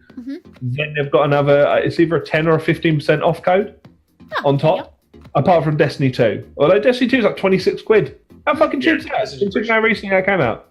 Yeah. That's madness. So yeah, other than game sales, I think in the UK especially, things have been a bit... Now, how have things been in the US? Any better? I think they're like largely the same. Like I think a lot of companies that, especially game sales, it's the same sale. Like it's not any better. No, I mean for like tech and things, because obviously we have like PC World and Currys, which So I don't know if they do this over here, but what a lot of retail stores have started doing over the last few years is not actually having very big sales on existing merchandise. They will literally have special TVs, DVD players, all your typical electronics, special SKUs made for Black Friday. They will then MSRP them $50, $100, $200, $400 more than what they intend on selling them for, and then mark it down to their intended sale price, and that's the thing that you buy. So rarely do you ever see like that LG thing that already exists and it's $700 every single day of the year go on sale for $500. That doesn't happen much anymore. And the problem with that is warranties are hard to back up on it because they don't build them anymore. And also there's shittier versions of the same products anyway. So I think people have started catching on to that a little bit. And that's why I think that I think even the craziness has gone down some. And then also, I don't know if they're doing this over there, but Black Friday isn't Black Friday anymore. It starts on Thursday. Like stores are opening ours started on Tuesday. Thursday. Yeah, so some are doing sales online and things like that, but like, especially here, like it actually is Thanksgiving. Like, my country started Black Friday. You're welcome, your world. But, no, we're welcome for this. Like, yeah, cheers. So you know, the fact that like stores are opening on Thanksgiving as like the family holiday, like that really just pisses me off. That's why I don't really participate much. That's why almost all of my stuff is bought on Cyber Monday, because I'm not bothering human beings with that. But yeah, the sales have been absolute shit in the last few years. Like, even looking through, there's been nothing that even made me wonder, maybe I should brave the line for a little bit to do it. It's not been interesting at all. But you're always going to be better off online anyway, so... I've retail stores. Leave them alone. Let them have their Thanksgiving. Yeah. Yes. Basically. But yeah, in the UK, there was like this great footage. So our Black Friday sales was so fucking like so much of a damp, wet fart of a Black Friday sale that at midnight they opened the doors, the automatic doors, like, and then one lad just like, hey, how you doing? I'm gonna have a little look around. Amazing. We also had a dude in the US that got arrested for wearing a bear costume and running around and fucking up the tents that people set up. That's amazing. Yeah, so I tweeted out a picture of the news headline, and there was, I looked in the Reddit thread, and there was footage of the man. It's a dude in a polar bear suit that's like half off with the handcuffs on behind him. Yeah, so that man really is a hero. I don't know who you are.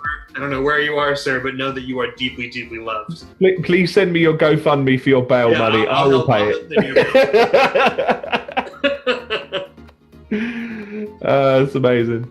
I love it. Yeah, there it is in chat. Many thanks. Oh, is this the fucking the oh, it's the one the one man stampede.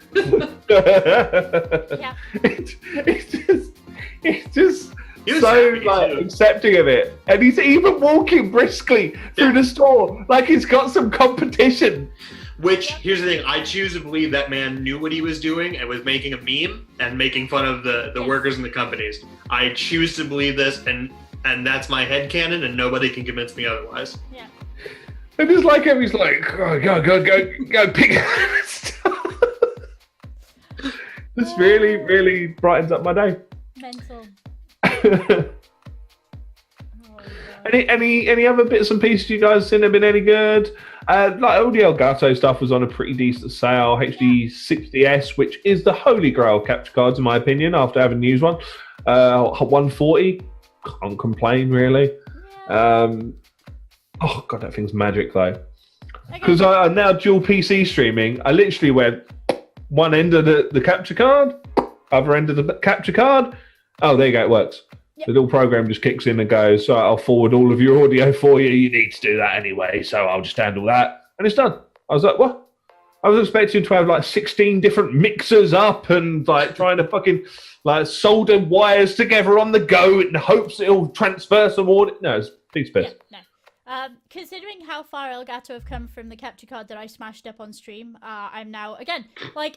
a massive advocate. You laugh. That was my beginnings of my dealings with Elgato. That's how they found me. Was I smashed up a capture card with a hammer on stream? This is going to see the same fucking fate. Good. Piece of shit. Au push capture card. No. So Elgato stuff just works, and I love it. And any issues that you ever have, you just message one of them and be like, or tweet one of them, be like, hey, this doesn't work. Hello? And they go, oh, okay, let's sort that for you. There's one major thing. I want the Stream Deck so bad. I can't do it, though, because I refuse to upgrade to Windows 10. They need Windows 8 support. And I will buy it that day. Yeah. Yeah, no, you need one. They're fantastic. Sorry. But yeah, no, their stuff is all on sale. As I say, if you guys are looking for peripherals and stuff, you know where my allegiances lie. I'm a Corsair affiliate for very, very good reason. Their stuff is wonderful. I know! And I'd still recommend the Corsair product. I'm so proud, and this is what my company does, is set these things up, so you shill away. No, this is the thing. This is the thing, right? A lot of them, and I tell some of them off because a lot of them will just post their affiliate link without saying anything. But I'm quite proud. I think, that I'm an affiliate. So I say it every time. I'm a Corsair affiliate. I endorse their stuff the same as they endorse my stream. That should be a two-way thing that I think people should be aware of because it makes me sound much better than I am at my job. Do they endorse your stream? I mean, I don't. They come in and fuck it up often enough. Like, just by dabbing all over it. They're a weird bunch. oh, they're lovely though. No, so yeah, if you guys are looking for peripherals, that's the way to go, honestly. But as far as games are concerned, any of the ones that we've mentioned that are to do with Steam, check if they're on sale. If you're looking for an experience where you have your bits cut off and fed to you slowly, Darkest Dungeon is always a good bet, and I imagine that's on sale. I was like, you read it into my weekend plans? I don't know. Spending far too much time in Adam's stream, I think. Hang on, good sales. Let's show a little bit more. Bits are on sale. They are. You can use them on places like twitch.tv/Senshudo or other similar streams. Give me them Other bitties streams are available. all over my face. But yeah, it's $25 for 2,500, so it's exact one-to-one value. There's no cut for Twitch in that. What else? They're doing some merch as well. Yeah, and a lot of the merch is something really else. nice. If the game merch is store. your kind of deal, The game and store's store's got a couple of bits of saley stuff on too. So that's kind of nice. But basically, the message you should put your Twitch up. the message to take away from all this is #add gimme dem bitties. Yep, and correspondent in the field. Supplying them biddies in the chat. Oh my god, amazing. It's going to be a weekly thing now. We're going to have a roving correspondent. I love it. That's fantastic. Yes, this is wonderful. Christ. So, We move on. should we move on to Are we Black Friday'd out? I think Yes. we're Black Friday'd out. I'm done. Fuck y'all. I'm done.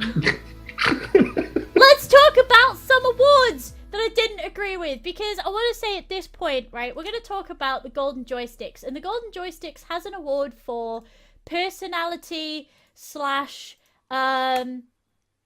streamer / content creator. They have an award, and great YouTuber who supports the indie scene, Jupiter Hadley, was up for a Golden Joystick against people like Markiplier, against people like Jacksepticeye, against people like the Yogscast. She has done so well. Please, if you see the wonderful Jupiter Hadley in any of her content, just go love on her so bad, because she's done so well this year. And while I understand that competition was very tough and that Markiplier did win the award in the end, I am so proud of her.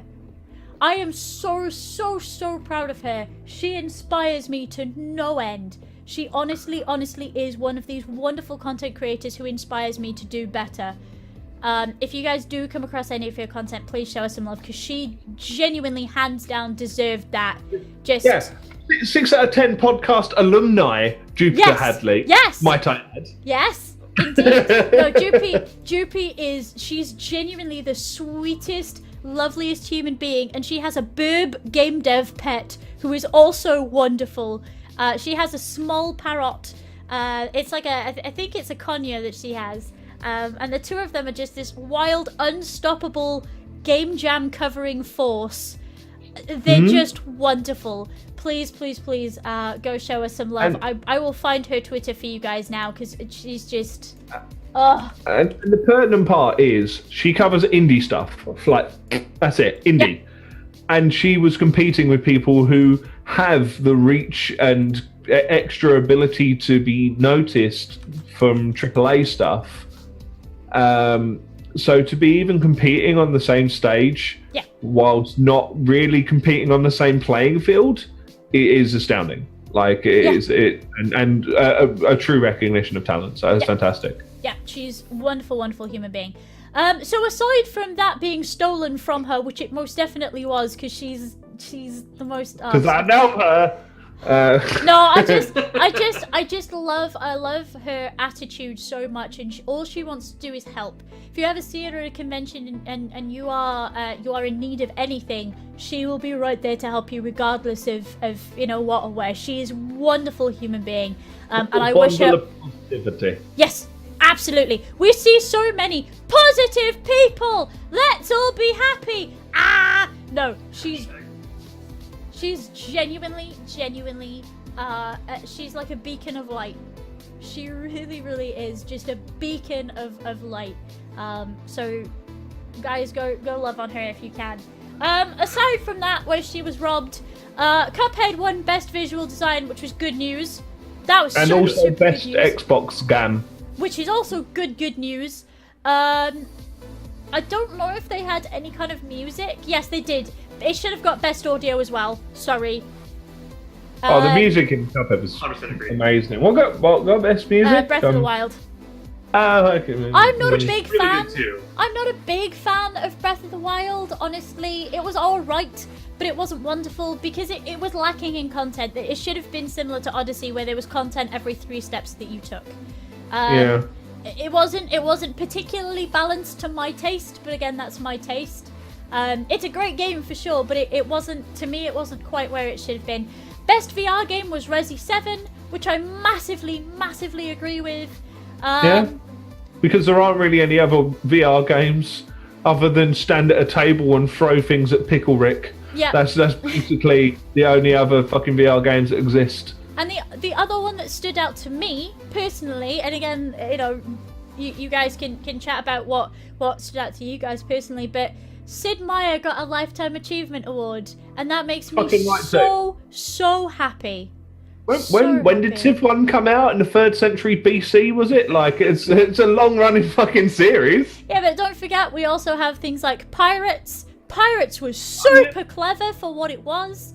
They did the space one, they did Beyond the plane Earth. one, the trains Yeah. as well, I believe. Honestly, that's been a long time coming, and I'm super glad that has been done. And some of the music as well in Sid Meier games, genuinely win awards for the quality of the music as well. Yeah. Classical FM, I think, voted Yes. 1 or 2 of the tracks like best song of the year and stuff like that. Yeah. But yeah, any standout to you guys? Is definitely yes or definitely no? Yeah, Hall of Fame for Final Fantasy in the year of Final Fantasy 15. Of all the years you could give out the Hall of Fame award for Final Fantasy, it's the year where it's taken a big oily shit on its own doorstep. I mean, Yeah. Splendid. I mean, it's deserved. Don't get me wrong. Like, it fantastically. But not for Final Fantasy 15. It didn't. I mean, what are we looking at? But nearly 30 years of that game in various iterations and spin-offs and whatever else. But not this year. Like, just no. I want to point out because again, this whole podcast has been way too positive. I want to shit on something. Esports Game of the Year to Overwatch makes precisely 0 sense. It didn't have the biggest audience at any point. It didn't have the biggest hype at any point. They are just now figuring out how to make that a watchable esport because it's been insane. And I love Overwatch. I can't watch Overwatch until their latest World Cup, where they finally made some visual changes that makes it make sense. The Overwatch League isn't going yet. Next year will probably be the esports year of Overwatch. This is just not stupid. this year. League was still hype. Yeah, what would you have picked instead? Because it's difficult, right? It is hard. Like it's first off, I think let's maybe just get rid of that award. But if we want to not, I mean, again, the League of Legends Worlds was still hype. There was a lot of surprises and interesting storylines in the game itself. That game is great to watch as a spectator. You know, the performances and all that kind of stuff around it, still huge. You know, Can I put a contender forward that you might not have thought of, but I want more people to think about? So Formula One now has its own esports championship, right, over here in Britain. Now, obviously, Golden Joysticks is a British thing. It's been picked up by Sky Sports and also BT Sports, At the moment, a lot of the commentary is kind of base level because it's a very new thing. Mm-hmm. But people like Mark Webber, who are very active, because he currently presents for, Formula 1 for Channel 4, they're coming forward and saying that actually a lot of the driver talent is really, really good. And a lot of the driver talent mimics that they use in their simulations, because obviously they run simulation before they run anything else. And while it's not quite there yet, I kind of want to put it forward as a contender for this award soon, because it's really, really taking off, and it's good quality content to watch. Because genuinely, these people who drive the cars without any of the assists on, as if it was a Formula 1 car, are so talented. They really, really are. Like, really, really are. I think that's going to come forward and do.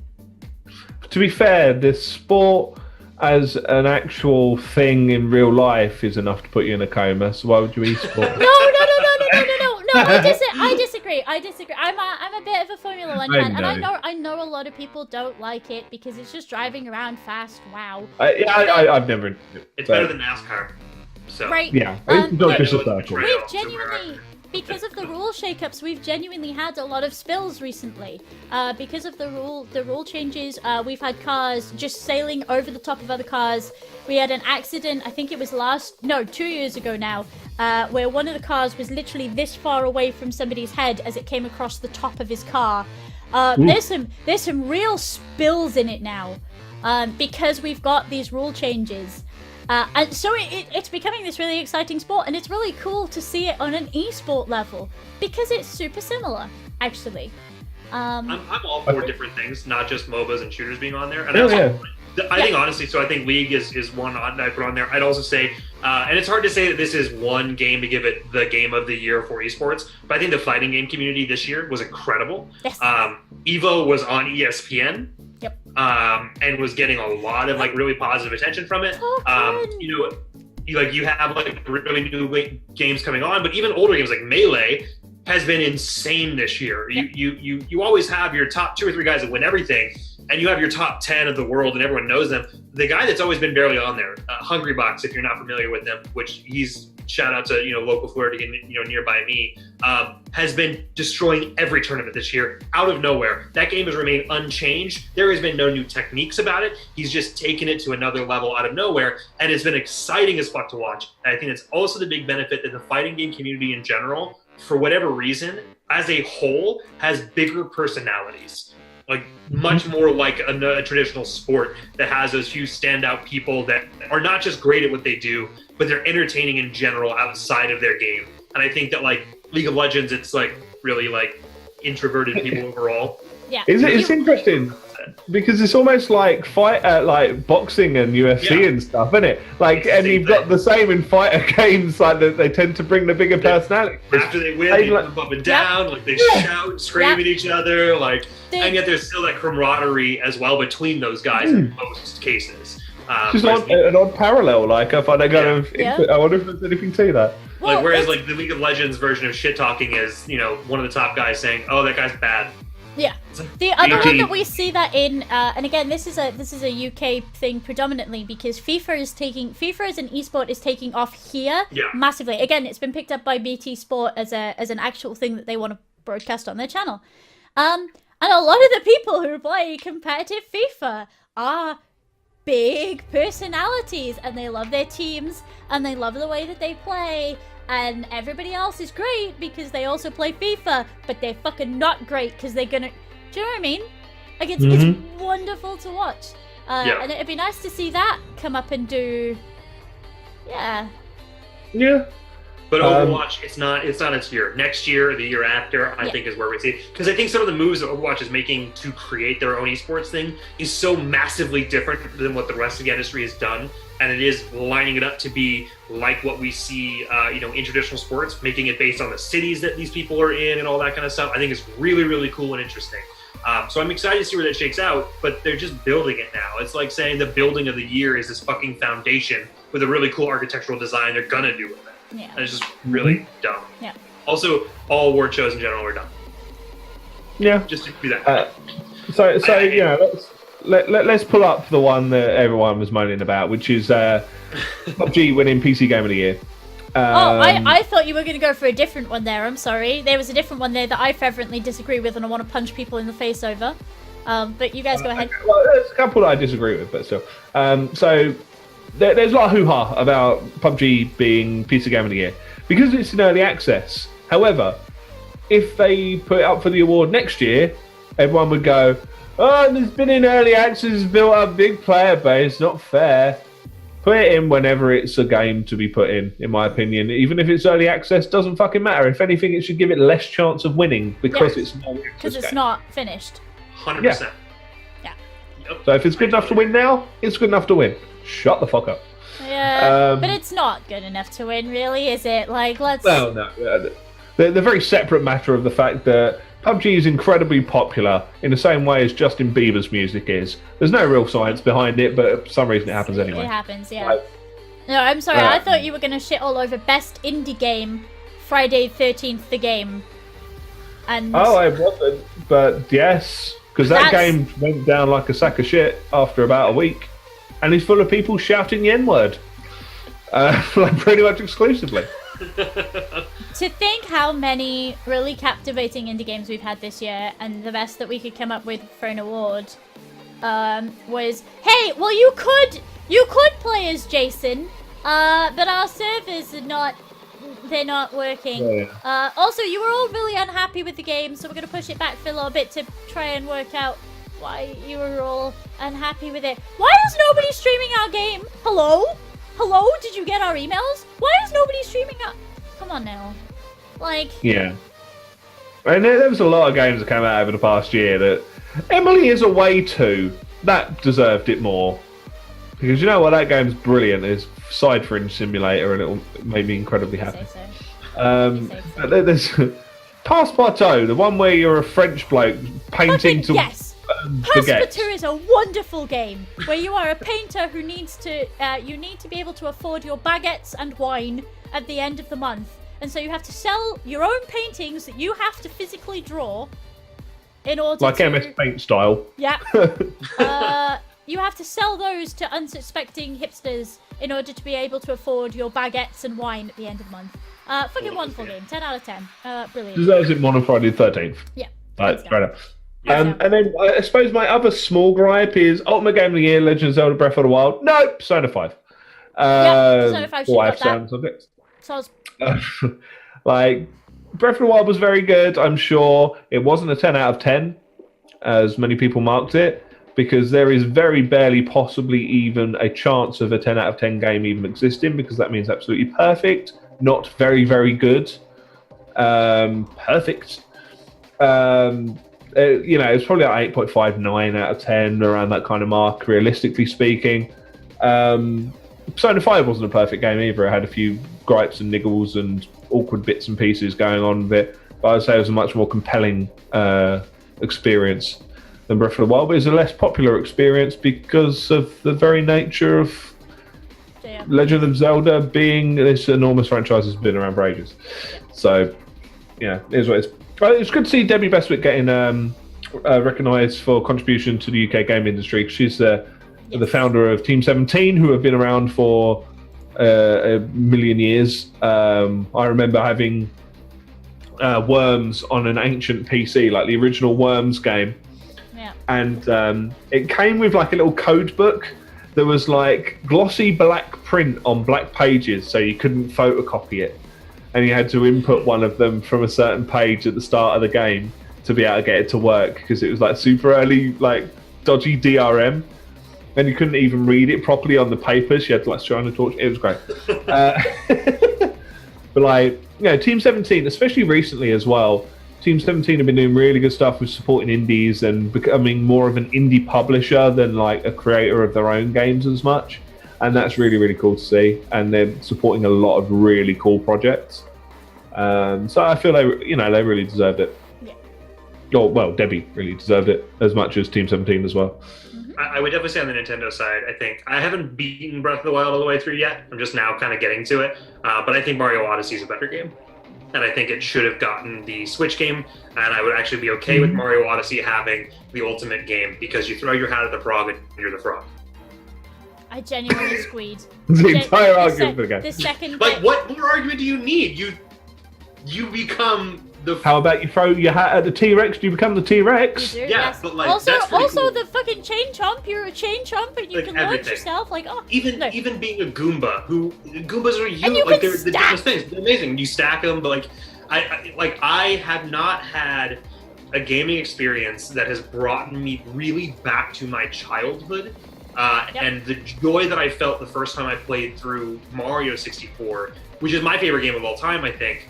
I haven't had that since Mario 64, and Mario Odyssey gave that back. It was such a good time from the second you start. It was familiar. It was still Mario, but it was so brand new. It was similar mechanics to what they've always done, but it's also these other brand new mechanics, even when you're not throwing your hat on someone, like these other weird jumps and things. The speedrun community for it is amazing to watch. Yes. And there's some just ridiculous things in there. I'm looking forward to that at AGDQ. Oh my god, it's gonna be everyone amazing. that gets submitted to AGDQ, I am on the edge of my seat. I Because really again, believe there's I think that's going to content be every 3 steps.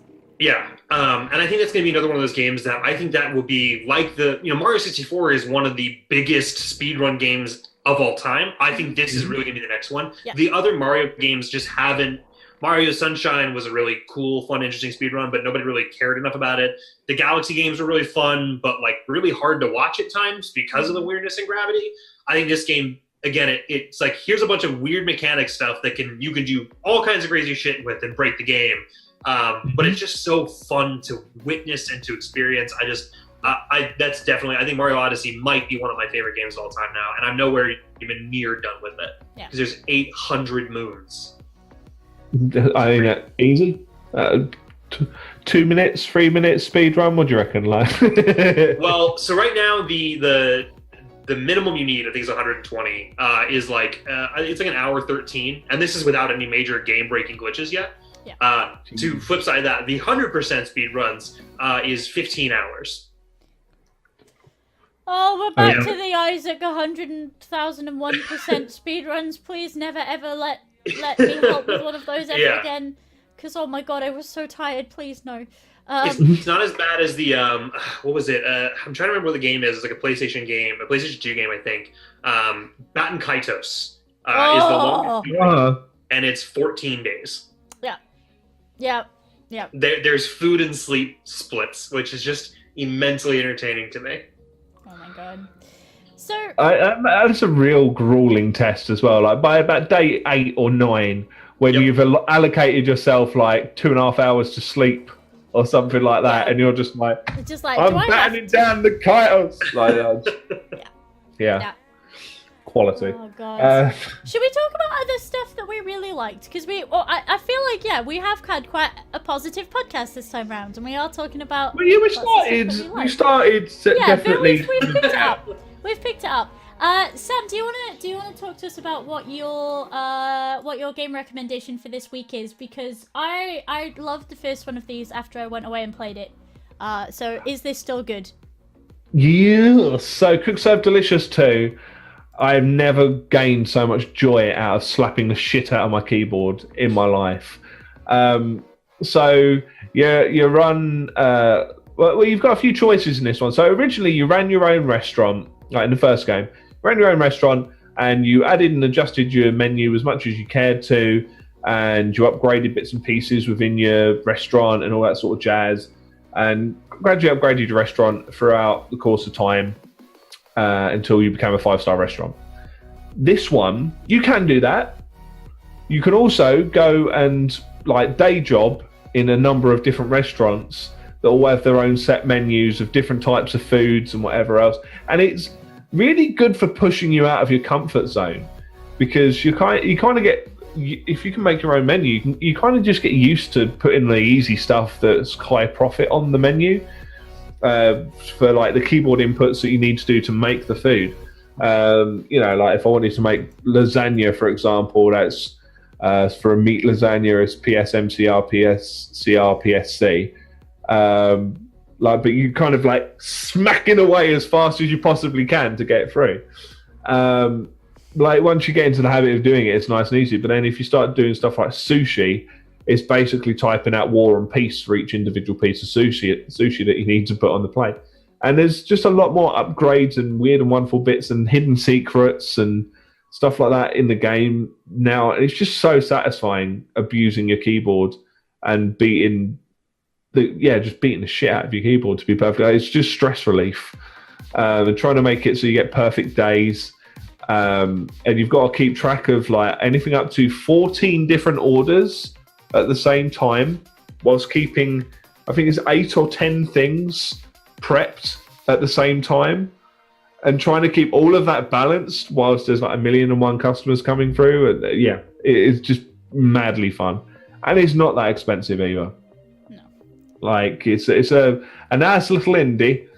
And I will double check the exact price because it's on sale at the moment. It's £6. oh, I really enjoyed the first one. That seems like a nice price for it, actually. I'm 20 hours in. Like it's only a tenner normally, Yeah. and I'm already 20 hours in. And I'm not even halfway through. Not I even still close. get Probably bamboozled the second that I have to wash plates because I'm like left, right, down, left, right, down, left, right, down. Dishwasher now. Dishwasher now. now. DW wait RUS done. Ah, neat. Okay. Is the R for rub? I'm confused. No, it's down, wash, Yeah. release up, Oh, and then okay. and then I don't know. Something. Okay. I Just like know a real it's gone by that point. I know. Oh my God. Okay. All right. Cool. So, in a completely different fashion, And it's exactly the same game. yeah. Tell us about your recommendation for this week. I've been really getting into Elite Dangerous, which is a like fly your ship around the galaxy type situation. It is. I'm going to say this right now. It is 100% not for everybody. If you like being told what to do in a game, or you only play story games, there is lore, but it's not like there's no mission. There's no like you just start off and you go through tutorials to teach you how to fly because it's pretty complicated, and then you're like, okay. And it's very much you play how you want to play. If you want to be a space pirate, you just go be a space pirate. If you want to just be like a courier service and just do delivery missions and just fly around the galaxy and see cool things, you can do that. There is, I think, if I remember correctly, it is the actual size of our galaxy is what is explorable. The entire Elite Dangerous community has, I think, explored 1% of the entire thing, which is pretty cool. And what I also really like is, as here, like in the real world, as we discover, like, oh, there's that star there, and it might have these planets. They go in and like where that is located in our universe compared to Earth. They add in that system. They put in that many planets that we think we figured out as they craft the universe that we're actually in, which I think is super, super interesting. Find friends that play it and like player groups. I think that's the best way to experience it so they can answer these questions. It's pretty in-depth. I always think as a streamer, if you're very community focused, this is where I've had my most fun with it, is just being able to park in front of a star, be very anal about the exact angle and tilt, and just like be able to sit there and chat like very pressure free. I've actually done like relationship shows about it. We talk about our romantic relationships and family and stuff like that, and just have like a very cool, interesting background to do it. I think it's much better than just going to IRL. That's a whole another conversation.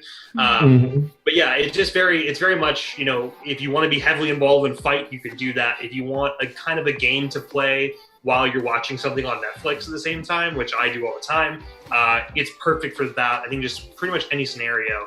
You also don't need a high-end computer for it. It can run on pretty crappy machines, and you don't need a good internet connection to play with it, which I think is really interesting, just like from a system point of view, how they managed to create this universe that some of it is systematically or procedurally generated, but it doesn't require much power or good internet, just enough to kind of keep you connected. So the world is the existent world. There's political stuff. It's got something for everyone, and you fly around in starships, and that's fun. Also, it's on sale for about half off. It's like $15 for the base game, $30 for the base game and the expansion pack, which lets you go on planets in like little rovers. I remember I spoke to one of the dudes from their studio at an event, and he was introducing me to to one of his colleagues, and he was like, "I meet so and so. He sits behind me in the office, and he's currently planning every single star in our known galaxy by hand." And I'm just like, "What?" Yeah. So like it's that attention to detail, you know.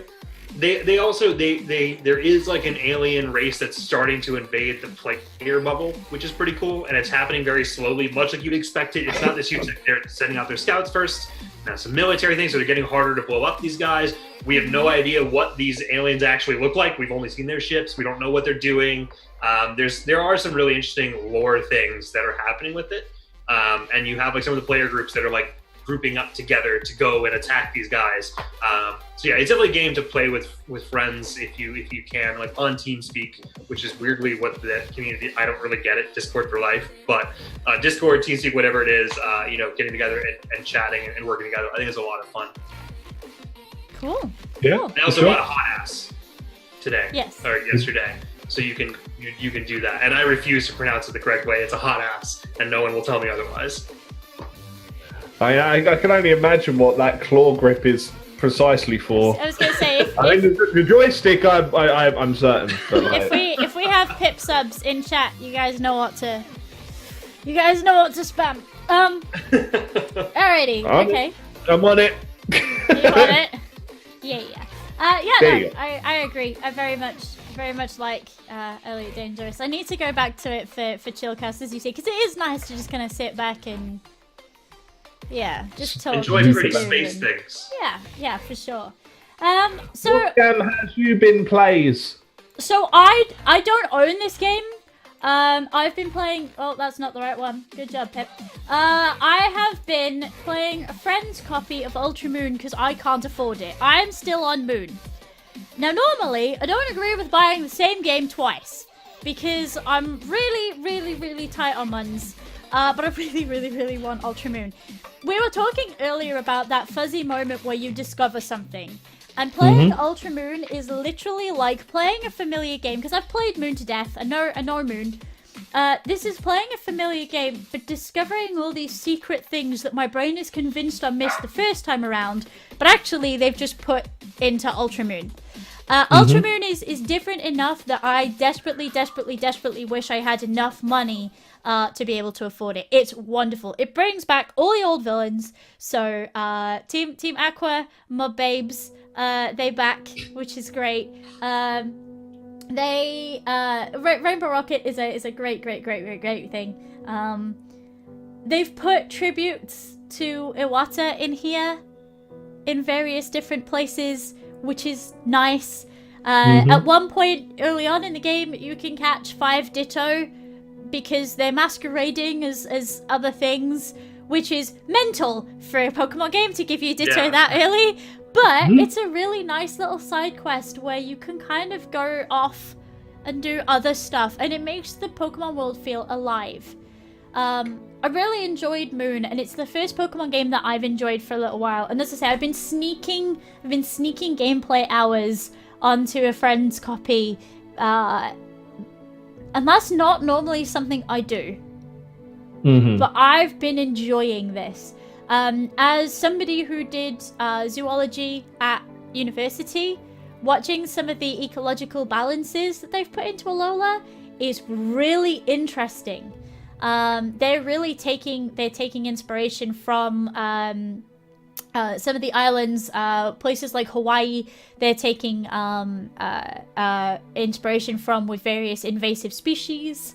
And how those dynamics play out. So it's actually a really nice Moon and Sun, and Ultra Moon and Ultra Sun are really interesting twists on the Pokemon formula as is.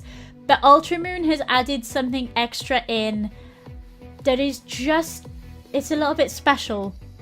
And it makes the world feel alive. And it's giving me these fuzzy moments where I discover things. And then I go and talk to other Pokemon fans, and I'm like, there was this thing, and they're like, Did you see the thing? Yeah, exactly. A friend of mine caught the 5 Dittos and called them all Mewtwo? Question mark? All of them, all 5 of them.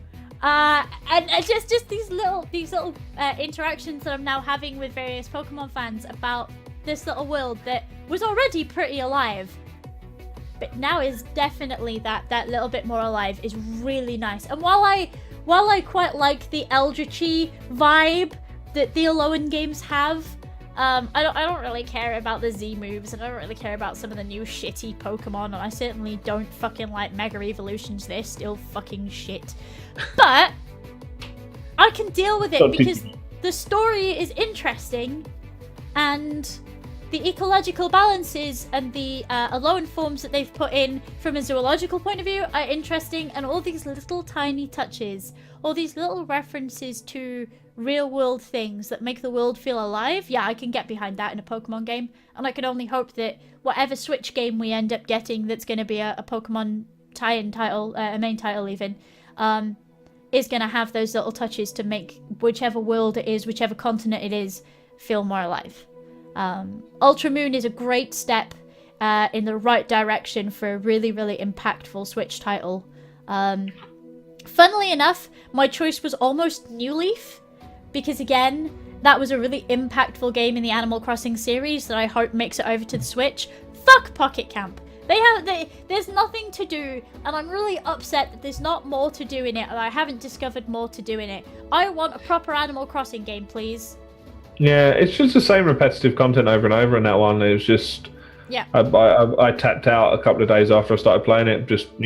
Yeah, nope. Not enough to do. We need a proper Animal Crossing game, please, Nintendo. Let's see it. Thank you. Harvest Moon for life.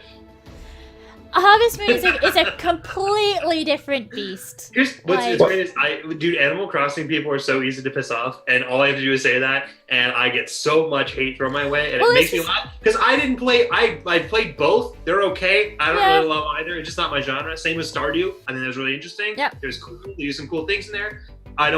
That's just not my kind of game.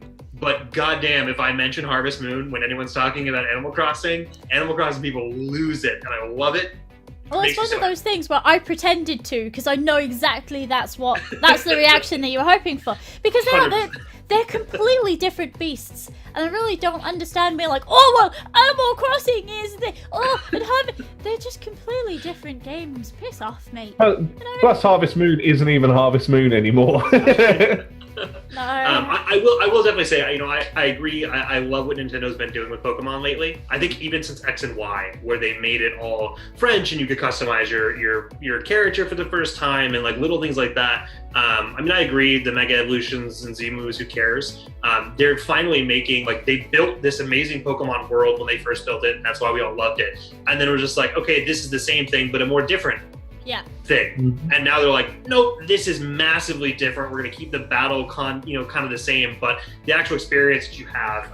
And I haven't played Ultra. I actually just sold my 3DS because I've got a Switch, so I'm like, whatever. Yeah. And I knew that was they said it was the last core Pokemon title that would be DS. So I'm like, all right, well, I'll just wait for the next one that'll be on Switch. But I really do hope that they don't just say, well, what if Pokemon had more AAA graphics like we see in Pokken Tournament? And do something totally different, much like like what they're kind of doing with Sun and Moon, because those are just they scrapping the gym system completely and doing that was like, oh, I don't know how I feel about that, and then I played it like, this is perfect. This is what this series needed. Because I did exactly the same. I'm like, oh, there are no gyms. I played the first one, and I'm like, I don't know how I feel about this. And then by the third trial, I'm like, I'm on board with this system. Let's go. Yep. Yeah, let's go. And the weird Eldritchy thing, the weird Lovecraftian kind of cosmic-y thing going on, that's kind of clever, and it's a step forward for Pokemon. And it interests me that they've put in now, canonically, in Pokemon, there are now invasive species. Mm-hmm. Yep. That's super cool. I love what they're doing with it. Now, we all know what happens when you introduce invasive species, so I'm kind of wondering if Nintendo are being clever about the fact that they have too many fucking Pokemon now. I mean, they're probably not, but No. that's an interesting thing to think about. You know, you've got a lot of birds in a place where they've just put a weasel that doesn't normally live on that island. Its main prey is fucked off to the other side of the island at a completely different time of day. So, what happens there? Do you know that there's a lot of interesting interactions that we could get now? And I know it's a Pokemon game, and Pokemon is for children, you shouldn't think about it, blah, blah, blah. I actually think they're putting a lot of these systems in, and they're very clever.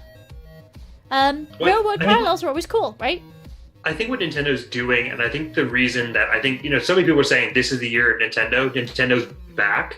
I think they're making their games, they're almost going after the Pixar model, where at a very surface level, it's a kid's movie.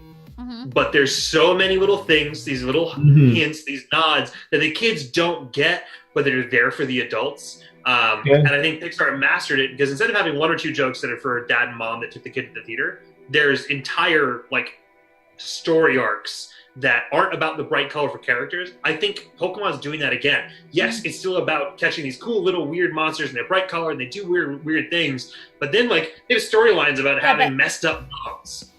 That's not a Pokemon. That's so weird and different.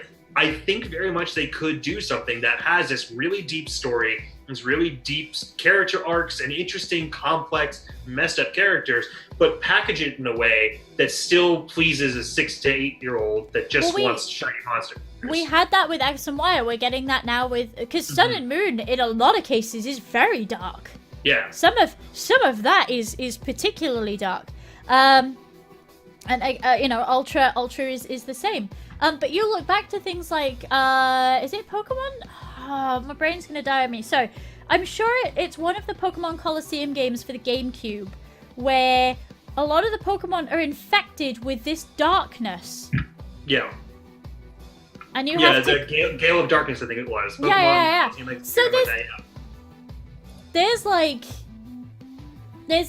something there that they can move on, but we'll see. But we'll see. We'll see where it goes. Switch. Yes. Hopefully. So we've had quite a positive one so far. Let's talk about something super grim but super important. Well, we're bookending. We're bookending the podcast, basically, aren't we? Shit at the start, shit at the end. Yep. I tell you what, as resident American who it most affects at the moment, but is likely to have a knock-on effect if all things go as tits up as they possibly could do. Net neutrality, take it away, resident Grouch Dieball. You guys are going to get me to get pissed. So net neutrality is basically I've been with older people like my family, and they don't understand any of this. And trying to explain this, they're just literally the reactions I get are dead looks, and they're like, "That's complicated." Basically, our internet service providers are trying to be able to destroy any concept of a level playing field that the internet is giving us, both in terms of the distribution of information for people to be able to just get that information however they want to even being able to compete in spaces like content creation, making movies, TV shows, and all that kind of stuff, or distribute existing ones against anyone else. I always say there's two sides to most political arguments, even universal healthcare. Well, there's this argument against it that kind of makes sense, whatever. This is up there with child labor and murder, that there is no positive argument for getting rid of net neutrality. It is what allows you and I to be able to look at whatever platforms we want, read whatever sites we want, and do what we want on the internet without a company telling us that we either have to pay more for it or that we literally can't. Net neutrality allows internet service providers to charge extra for you to use Facebook or Twitch. It allows them to be able to block some of these things in particular certain instances and have no recourse. This would all be very fine if we had a fair internet market. You can just, I don't like you, I'm gonna go to a different company. McDonald's makes shitty burgers, then you say, all right, I'm just not gonna have your shitty burgers. There is no competition here. These are government-sanctioned monopolies. We've actually given them major tax breaks in certain cases to do things that they never follow up on well, you have to do this to get it. They just don't. And they, in fact, lobby heavily to destroy any small local efforts to build out municipal like fiber networks, this kind of stuff. It is a huge problem, and there's not a whole lot that we can do about it. This is the worst part. In the U.S., we have the FCC, which is the commission that overlooks these things. The head of the FCC is installed by the president at any given time, and that usually gives whatever party that president is the control of the FCC. So 2 years ago, under President Obama, a Democrat, we had a chairman who pushed through net neutrality. Now that the Republicans are in control, they just want to undo everything Obama did, whether it was good or bad. And net neutrality is one of those. And we can call our local our officials, our representative people in the legislative branch, our House and Senate, and tell them, say no to this, but this is not within their control. The only thing that we can do as people, if you want to fight against this, is contact those same people. We need law about this. This is where the big problem is. There is no net neutrality law here in the US. It's just a policy. So it's one that's overturned like that. We need law to protect this, law to make sure that none of these things can happen. And the problem is the disinformation campaign against it is crazy. They're saying, well, no, this allows the government to control what you can and can't see. Well, our First Amendment protects us from that, so we don't have to worry about it. This allows the government to control these businesses and tell them what they can and can't do. And, they even lie and say that this is affecting, it's not letting them expand or increase their speeds or innovate more. It's like, no, none of that's factually true. All of these companies chose to put less of their profits into improving their networks or building out new networks to, help rural communities that have crappy options that are not useful at all. So, I mean, it is almost objectively terrible. To me, I don't see much difference between this and saying that Comcast should be able to hire 8-year-olds to do their work. It's just completely unacceptable. And I know that you have obviously a big UK audience. History shows that when the US adopts something on a consumer level, like the internet, we were the first ones that had the internet regularly in our households. Then that moved out from there. And also our tech policies usually move to the rest of the Western world first. So it's very much every bit as important. You guys don't get a vote, so you can't tell a senator, I won't vote for you because you're not American. But spreading the word out there to those Americans that might miss it is where the rest of the world should get involved. And also the rest of the world should just, make it very clear that, to their local people, hey, you see what's happening in the US? If you even think about it, we'll make sure you're out of a job your next election. It's absolutely terrible. So there are some examples as well. I want to say it's Portugal and New Zealand. Now, you have to be very careful here because I know what you're going to say, and I'm going to stop you because there's a lot of misinformation going around at the moment. Portugal has a system where you can buy packs to go onto your mobile data. These are social packs. Okay. These are video packs. Because I know exactly what you were going to say. I just want to, So, it's still the same problem ultimately, but it's not like these were their only options. It was basically, if you guys saw that picture going around, it was like you would have 5 gigabytes of your typical data that whatever you use at 5 gigabytes. But you could buy a $10 pack that basically gives you unlimited of these for these things. So it segregates out video, blah, blah, blah, blah, blah. And of course, if you've got an up-and-coming video platform, that's not covered under that.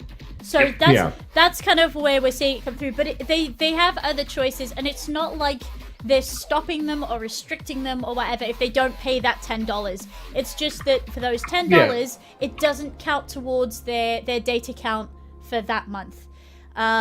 There's a lot of misinformation at the moment, and there's a lot of I don't want to call it scaremongering because genuinely people should be frightened of this, but that's not the example to use as a be all and end all. But it does showcase that again. You can section off these things. And we were talking about stifling innovation. If your platform that you're trying to set up and get off the ground isn't in that video pack, nobody's going to fucking use it because it comes out of their data. Yep, 100%. And again, it's still something to be afraid of because it really does privilege these things. The flip side of it is we have things where this is actually hard. And I had a big argument with somebody about this where, they're like, I said, well, T-Mobile we have here has what is called a binge on service where without paying any extra, Netflix and a couple other video services don't count towards your data counts. Well, the reason is because Netflix is paying T-Mobile. That's actually advantageous in some ways directly to a consumer. If I just want to watch Netflix on my phone, then hey, that's great. I'm benefiting, right? Yes, but long term, from a macro standpoint, that's fucking up the video streaming industry massively. So while it may not hurt you, it's like one of those things where, again, this is where I'm talking to two Brits, who one of them I know disagrees with this, because we've talked about it I think a little bit. I believe that you should let a Nazi speak. You shouldn't punch a Nazi in the face. I don't want to get into this argument too much. There's a reason for this. Because I think, because like normal, America's better at things. Because you can let them look like an idiot. You can let them hang themselves just by letting them speak. In the same way, it's hard to defend free speech when I have to do it for a Nazi, because I think that they're such objectively terrible people.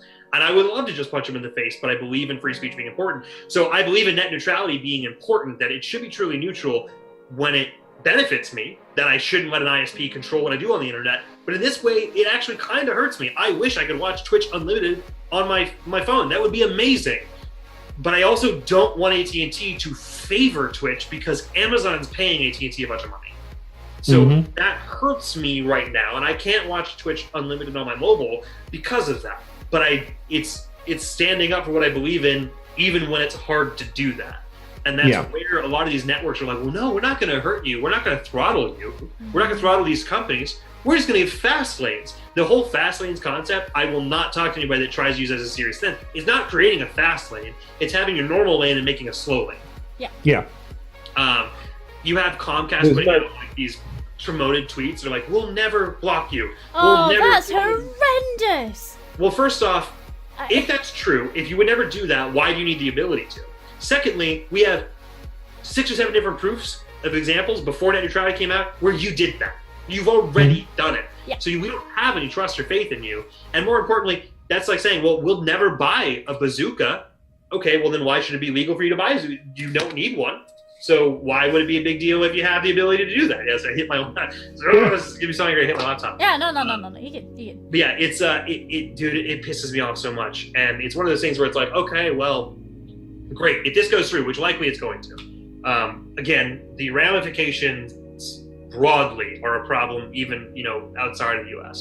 But it's one of those things where I just have to hope that in 3 years, when we get another president, which we likely will, that they were like, all right, well, you know how he undid the thing from the 2 years? Yeah, we're just going to do the same process and just undo this nonsense, and now let's enshrine it in law. The problem that I think you guys have a lot out there in regards to movements like this is that you're right, it's complicated. And so people go, and they don't want to touch that thing that they don't understand. They don't want to learn about that thing that they don't understand. And in this case, it's super important that we educate as many people as possible. And we're super lucky in that we have this platform where we can say, hey, this is a thing. And if you don't want the bad thing to happen, this is kind of the thing that we need to get y'all doing. It's very difficult to educate people who are not entirely tech savvy as to what this is. Because I saw I forget who it was, but I saw a video go around the other day being like, okay, let's sit down. We're going to start with point 1. Are you ready? Net neutrality is the thing that you want. We're not fighting it. It's the thing that you want. Don't be afraid of it. That's the one we want. So when you guys are going out asking why net neutrality is a thing, no. Start with, this is the thing that you want. And it's even down to that level of people don't know whether net neutrality is the thing that they meant to want, or net neutrality is the thing that they're meant to fight. They don't know because they don't understand it on any kind of level.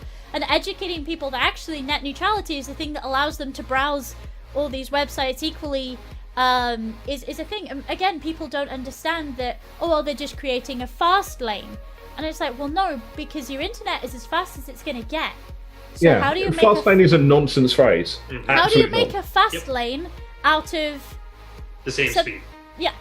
Well, you don't. You make a slow lane and you put everybody in that one, and then the people that do the extra, then you put them across, and you're not meant to be able to notice the difference. You're meant to think that you're being put into a fast lane, but if you're not, then you're just having normal. And having to explain these base concepts is very difficult to people because they kind of don't get it. A friend of mine the other day tweeted out that, could somebody please explain net neutrality to him, because he had no idea and he was scared that he was going to lose his internet. Good. Like, I don't like fear mongering, but if it gets what I want. No. And I totally agree that's a good thing, and it was good that he was asking a lot of questions. But a lot of people, when they're faced with these things that they don't understand, you'll look at me telling my parents what I do for a living. Like my in-laws, I tell them that I'm a freelance journalist. I don't have a choice because they don't understand what I do. I mean, technically, but in the same breath, no. You know, we very often hide these concepts from people who aren't very tech savvy, and it's important now, I think, that we use our platform to say to people, look, this is a thing we need to fight, and here's why. But finding the simplified way of explaining why is very difficult. And I really applaud you guys who, 6 months ago you guys were fighting this. 6 months before that, you guys were fighting this. I saw a beautiful cartoon this morning of a little dot labeled US government going, hey, do you still like that net neutrality thing? And the American public are like, yeah, we do actually. And then 6 months later, the little dot goes, hey, you sure you like that net neutrality thing? And the American public are like, yes! And then 6 months later, they're like pinning it down like, yes, we fucking love it, shut up. Like, it's difficult. But you guys have to keep fighting this, and I'm so proud that you guys are still fighting this, despite what the outcome might look like at the moment. Yep. I like the idea of using their fast lane comment against them in order to explain it, to be honest. Yeah. Because at the moment, you watch videos in 1080p. Like, if you're streaming it, you're watching it at 1080p. What they are proposing is that the fast lane is 1080p, because that's as high quality as this particular video is going to get. And everyone that's not paying them to be in 1080p is going to be at 720 or worse. Yep. People understand, like, the video qualities at the very least. How or do like you like to watch your porn on a scale of, like, Minecraft blocky to, like, can see the individual hairs? Like, which... Because you're about to be put... Yeah, you're about to be put in one of those. But even doing the video quality sometimes still doesn't click with people that don't live in this world. So the best metaphor I've had for somebody is, so if you have anybody that asks you about this that just doesn't get computers, the garden hose. The garden hose, you pay for access to the garden hose, right? And you can pay for a bigger garden hose, or you can pay less so you don't need as much water at any given time for a smaller garden hose. The people that give you the water that you're getting through the garden hose want to charge you more for using it to garden than to just put in a pot boil. And nobody wants, they're like, oh, well, the water company shouldn't tell me that I have to pay $1 a gallon to do one thing, but 50 cents a gallon to do another thing, when all they're giving is the water. Why should they have to care about that? And that usually does the trick. So feel free to steal that from me. I like it. Explain this to somebody, and then you can make it even worse. You say they also want to charge you a crazy amount for the more that you use, but imagine that you were grabbing from a literally infinite source of water, and then they wanted to charge you for every gallon that you use. That wouldn't make any sense. You wouldn't allow for that. That's what they want to do also. Just a whole another part of it. But also, if you want to like water a specific plant, then that's an extra 25 cents a gallon. And It's crazy, because, I mean, that's another question that I know I get asked, and it always makes me smile, is, well, what happens if we use up all the internet? and every time I'm like, well, no, that's not, like, will we ever run out of internet? Is that why we're paying for it? Because it's a limited commodity? And it's like, well, no, it's just there. We have access to it, and I can imagine if it ever became a thing over here, like the net neutrality argument, the headline in the Daily Mail would be only 700 megabytes of internet remaining, net neutrality. Like, it would be. I can almost guarantee it. Having to explain to people that we don't have to ration out the internet is genuinely a thing. And it's nothing against those people, they just don't know, and that's okay. Yeah, because it's not something that people come across every day. I went to the opticians the other week, and the amount of people that I heard being asked, do you have a computer? Do you sit at a computer? And people saying no. And I was like, what? And then I remembered that actually people have like a real life and they do other things and they're not attached to the internet 24/7. Go outside, read books. Weird. Where do you get your memes from if it's not the internet? Right? Pride and Prejudice. Shut up! I like Pride and Prejudice. That's my favourite. It's my favourite. Full of memes. It actually is. Pride and Prejudice is it's a wonderful social commentary. But that aside, people just don't know because it's not something that's taught unless you study ICT or computing or whatever. You just don't get taught it, and all these questions of are we ever going to use up the internet are genuinely valid. And again, from mobile data, people think that we have to ration it. Oh well, EE they only have access to several thousand gig, which is why on a contract you only have access to like 500 gig because they can't afford to give out any more than that per contract. And it's like, well, no, that's not how that works. And it's I don't know. It's exhausting because nobody will teach people. And it's exactly for reasons like this, I feel. I think I mean, it's a slog. It's a real battle to kind of get past that because it's almost, talking to an alien almost because the concepts are just that far away from what... But I can understand it. I can understand those concepts being completely alien. Because again, like I'm friends with people who don't... I have friends who know of Reddit, but wouldn't ever dare go there. Yeah. Do you know what I mean? Like, that's I know Reddit. At, right? Well, I mean, like, I used to have a login code for B. I used to be like actively distinguishable on B. So I'm used to all this shit. Like this is just whatever. But whenever I say to people, I used to have a distinguishable code. If I posted on B, you knew who I was, and they're just like, what? Like a username. It's like, well. Kind of. What's a B? And I'm like, don't worry, it doesn't matter. Don't ever Google that ever. No, just don't please. look. Yep. Just don't look. No, you don't need to know. The only pasts that we're afraid of is those that we are ashamed of. But I can understand why these concepts are so alien. And I mean, I trained as a teacher. I'm used to teaching people. I'm used to teaching people about biodiversity and about like bottom of the scale biodiversity. So your corals and your sponges and things like that on the bottom of the ocean. I'm used to teaching about aliens. Teaching this is so frustrating, but I want people to understand. I want people to get it because it's so important.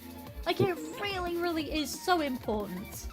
I like the garden hose analogy. I think that does convey it pretty well. Yeah. So maybe I'll adopt that.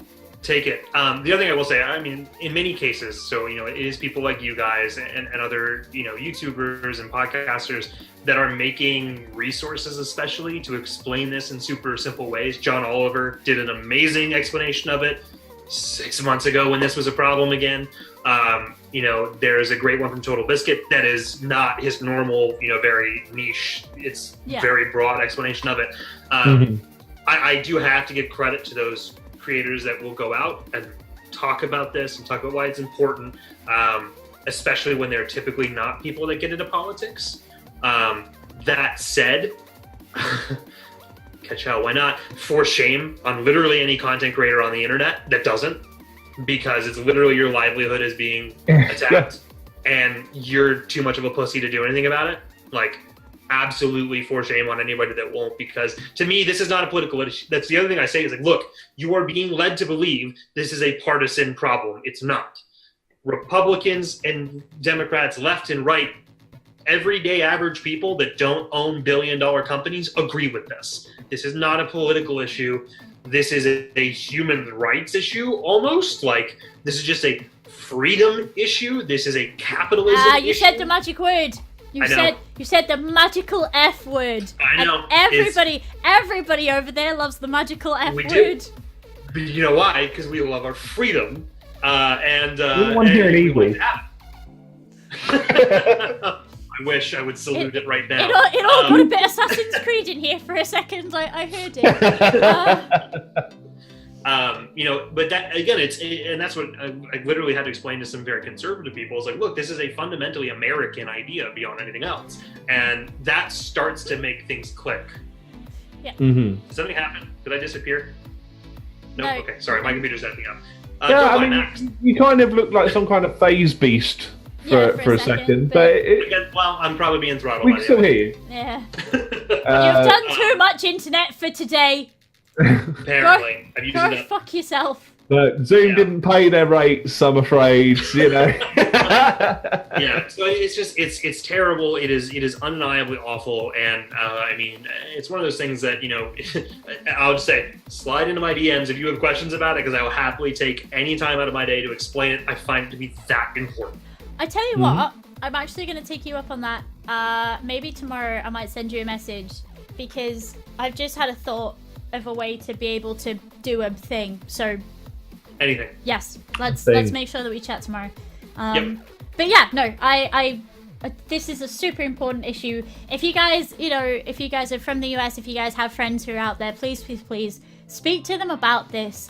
If you are frightened to call reps because you don't like the phone, there are other things that you guys can do as far as emailing and things. I'm led to believe. Someone made a bot, so this is used for a lot of anti-Trump stuff apparently, but even if you're pro-Trump, this can work for this one. It's resistbot.io, where you literally can just type in who you want to be sending it to, or type in your phone number, I think, or text it a certain thing. Look, just Google it, you'll find it, where it is sending faxes, messages, everything to local representatives. And so you don't even need to do the work yourself. It will be infinitely more meaningful if you do actually call and talk to a real person to do that. That's actually, those things are tracked. They take analytics about all of this, so that will matter a lot. But if you are afraid to or anything like that, fucking absolutely do something like that to send an automated message. It still gets the word out there. Yeah, absolutely. And also, even if you are just picking up the phone, the odds of you actually getting through as opposed to just leaving a message are minimal, minuscule. But it still matters. Keep trying. Please keep on. I know leaving those messages does count, and it does matter, and they do listen to them. It's just that the likelihood you'd get through to someone and have to deal with having to talk to someone is very small. So you can kind of feel a bit more comfortable about doing so if you are anxious about phone calls and so forth. Yeah. There's always stuff. I know a lot of you guys who are watching are on Twitter and that kind of lot. There's a lot going around Twitter at the moment. Retweet it.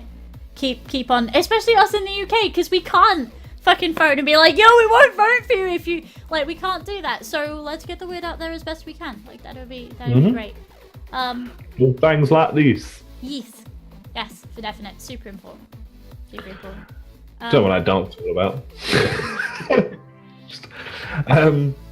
I think we've had our section where I just sort of went, and Dibble, go.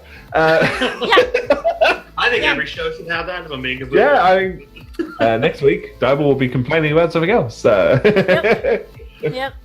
The price of stamps these days. Stamps? What's a stamp? Oh yeah, true. Price of email signature creation. I don't know. So yeah, we should probably wrap it up. Yes, we should. As is tradition, every 6 out of 10 episode is named by ourselves and the community, usually through some manner of meme that happened during the stream. Traditionally, I go first, and I want to call this one 6 out of 10 warm fuzzies. Just because this has been, although bookended with negative things, I think this has been quite a positive, upbeat, nice kind of thing. Compared to some weeks. Yeah, compared to some weeks where all we do is all we do is bitch and moan about the state of the video games industry. But there's a couple of different things that we could have for this week. Like 6 out of 10 slides. Yes, 6 out of 10 slides. I actually like 6 out of 10 negative bookends, if I'm being honest. Negative bookends. Negative bookends. Yeah. All right. Hello. 6 out of 10. I like my internet. Please don't take it away. 6 out of 10 now to a roving reporter. Yeah. Live on the scene. Amazing. Well, you get last pick. You get ultimate choice of what our episode is called this week, Travis. So absolutely feel free to pick a name. You shouldn't give me that power. I'm gonna abuse it. This is why I'll never be an elected official. Do we not want like 6 out of 10? Blah! 6 out of 10. Twitch.tv/Bible/subscribe. Is that is it gonna be? Yeah. I think that's pretty good. No, it's sub.twitch.tv/ Sauce. I'll go full on Maybe. chill. I don't give a fuck. Internet chaotic neutral. 6 out of 10 buffering. Yeah.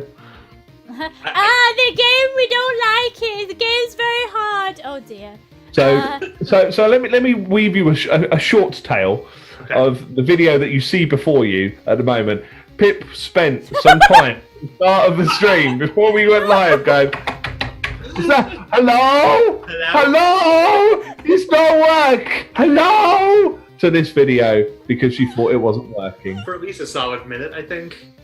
And I'm going, yes, hello? So when I get frustrated at things, I like tap my mouse on the desk, and it's why my Razer mouse broke. Actually, it's got a little crack running underneath it. Where I sit here and I'm like, oh. It was like listening to the entire cast of fucking Riverdance on your desk. I don't know why this video's not working. It just says it's buffering somewhat because I never look at what he sends me. I just fucking grab it. It's fine. Which is I'm gonna send you hardcore pornography next time, and you won't even do this. So I'm like, why is it not working? And he's like, no, that's Pip. Look at the. That's something new. That's what The subject. To see the subject. Yes. Yeah.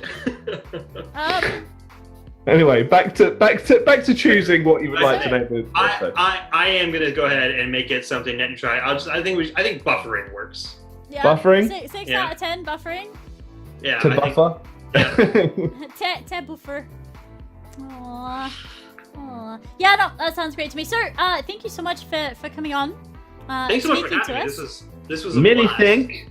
Yeah, But many if thanks. you could, if ever I return, can we make sure it's like a negative thing? Like I'm known for being an asshole and ranting a lot, and I wasn't able to do that very much. Have we detracted from your brand image? Oh, Is that- shit. Yeah, a little bit. I tweeted this out. I think I might have to undo that. This makes me look like a nice person. I can't have it. Oh my god. Oh, just start slanging off people in the chat, it'll be fine. Fuck all of you. Thanks. No, where can people find you? Give us a quick recap of where people can find you and what it is you do and stuff like that. For really ridiculous stream things, you can do twitch.tv/Dable. I have some interesting plans, especially for the holidays. I'm thinking of Christmas specials, which will not be normal.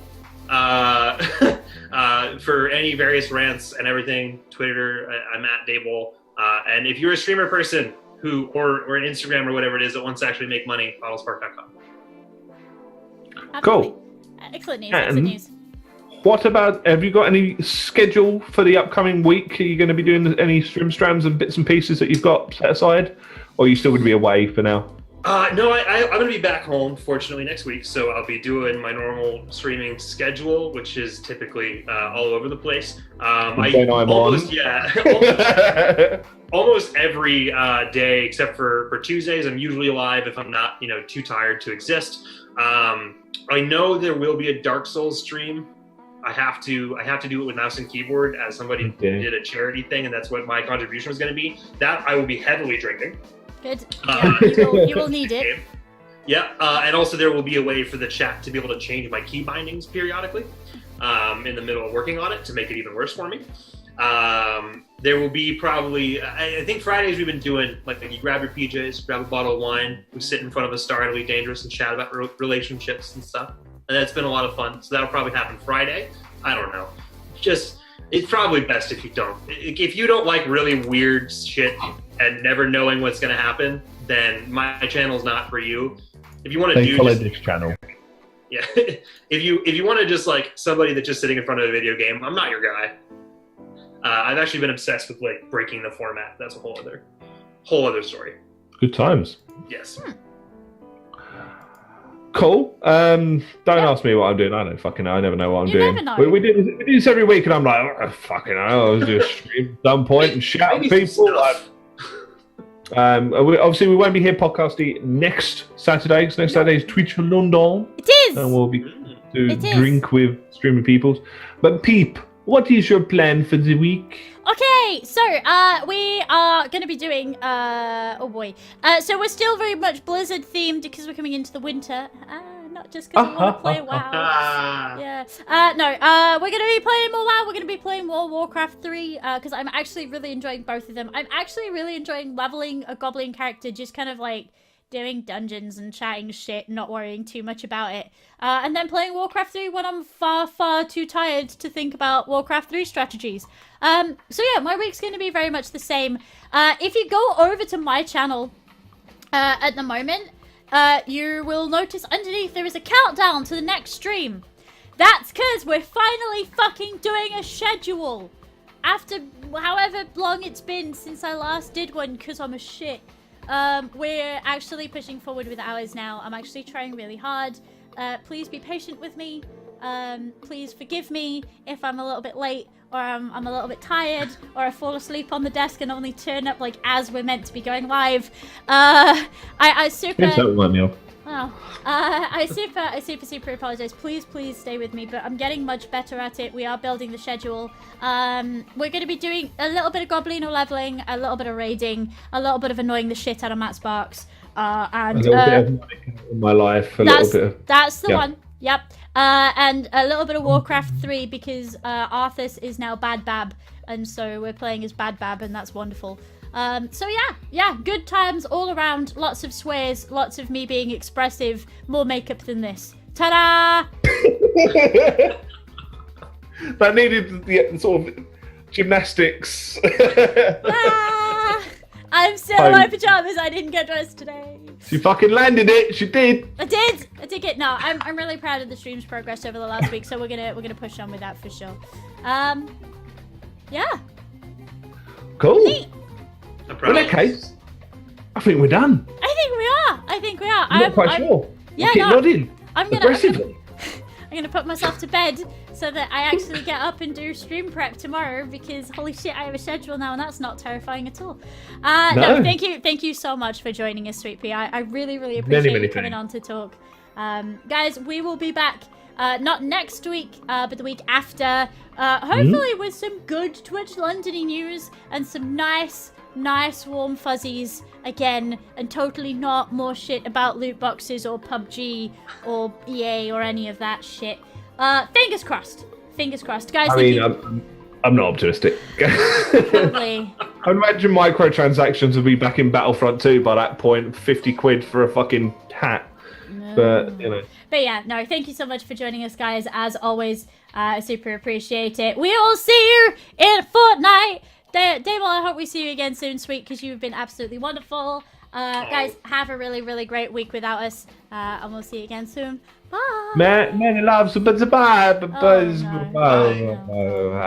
No. Call your elected officials.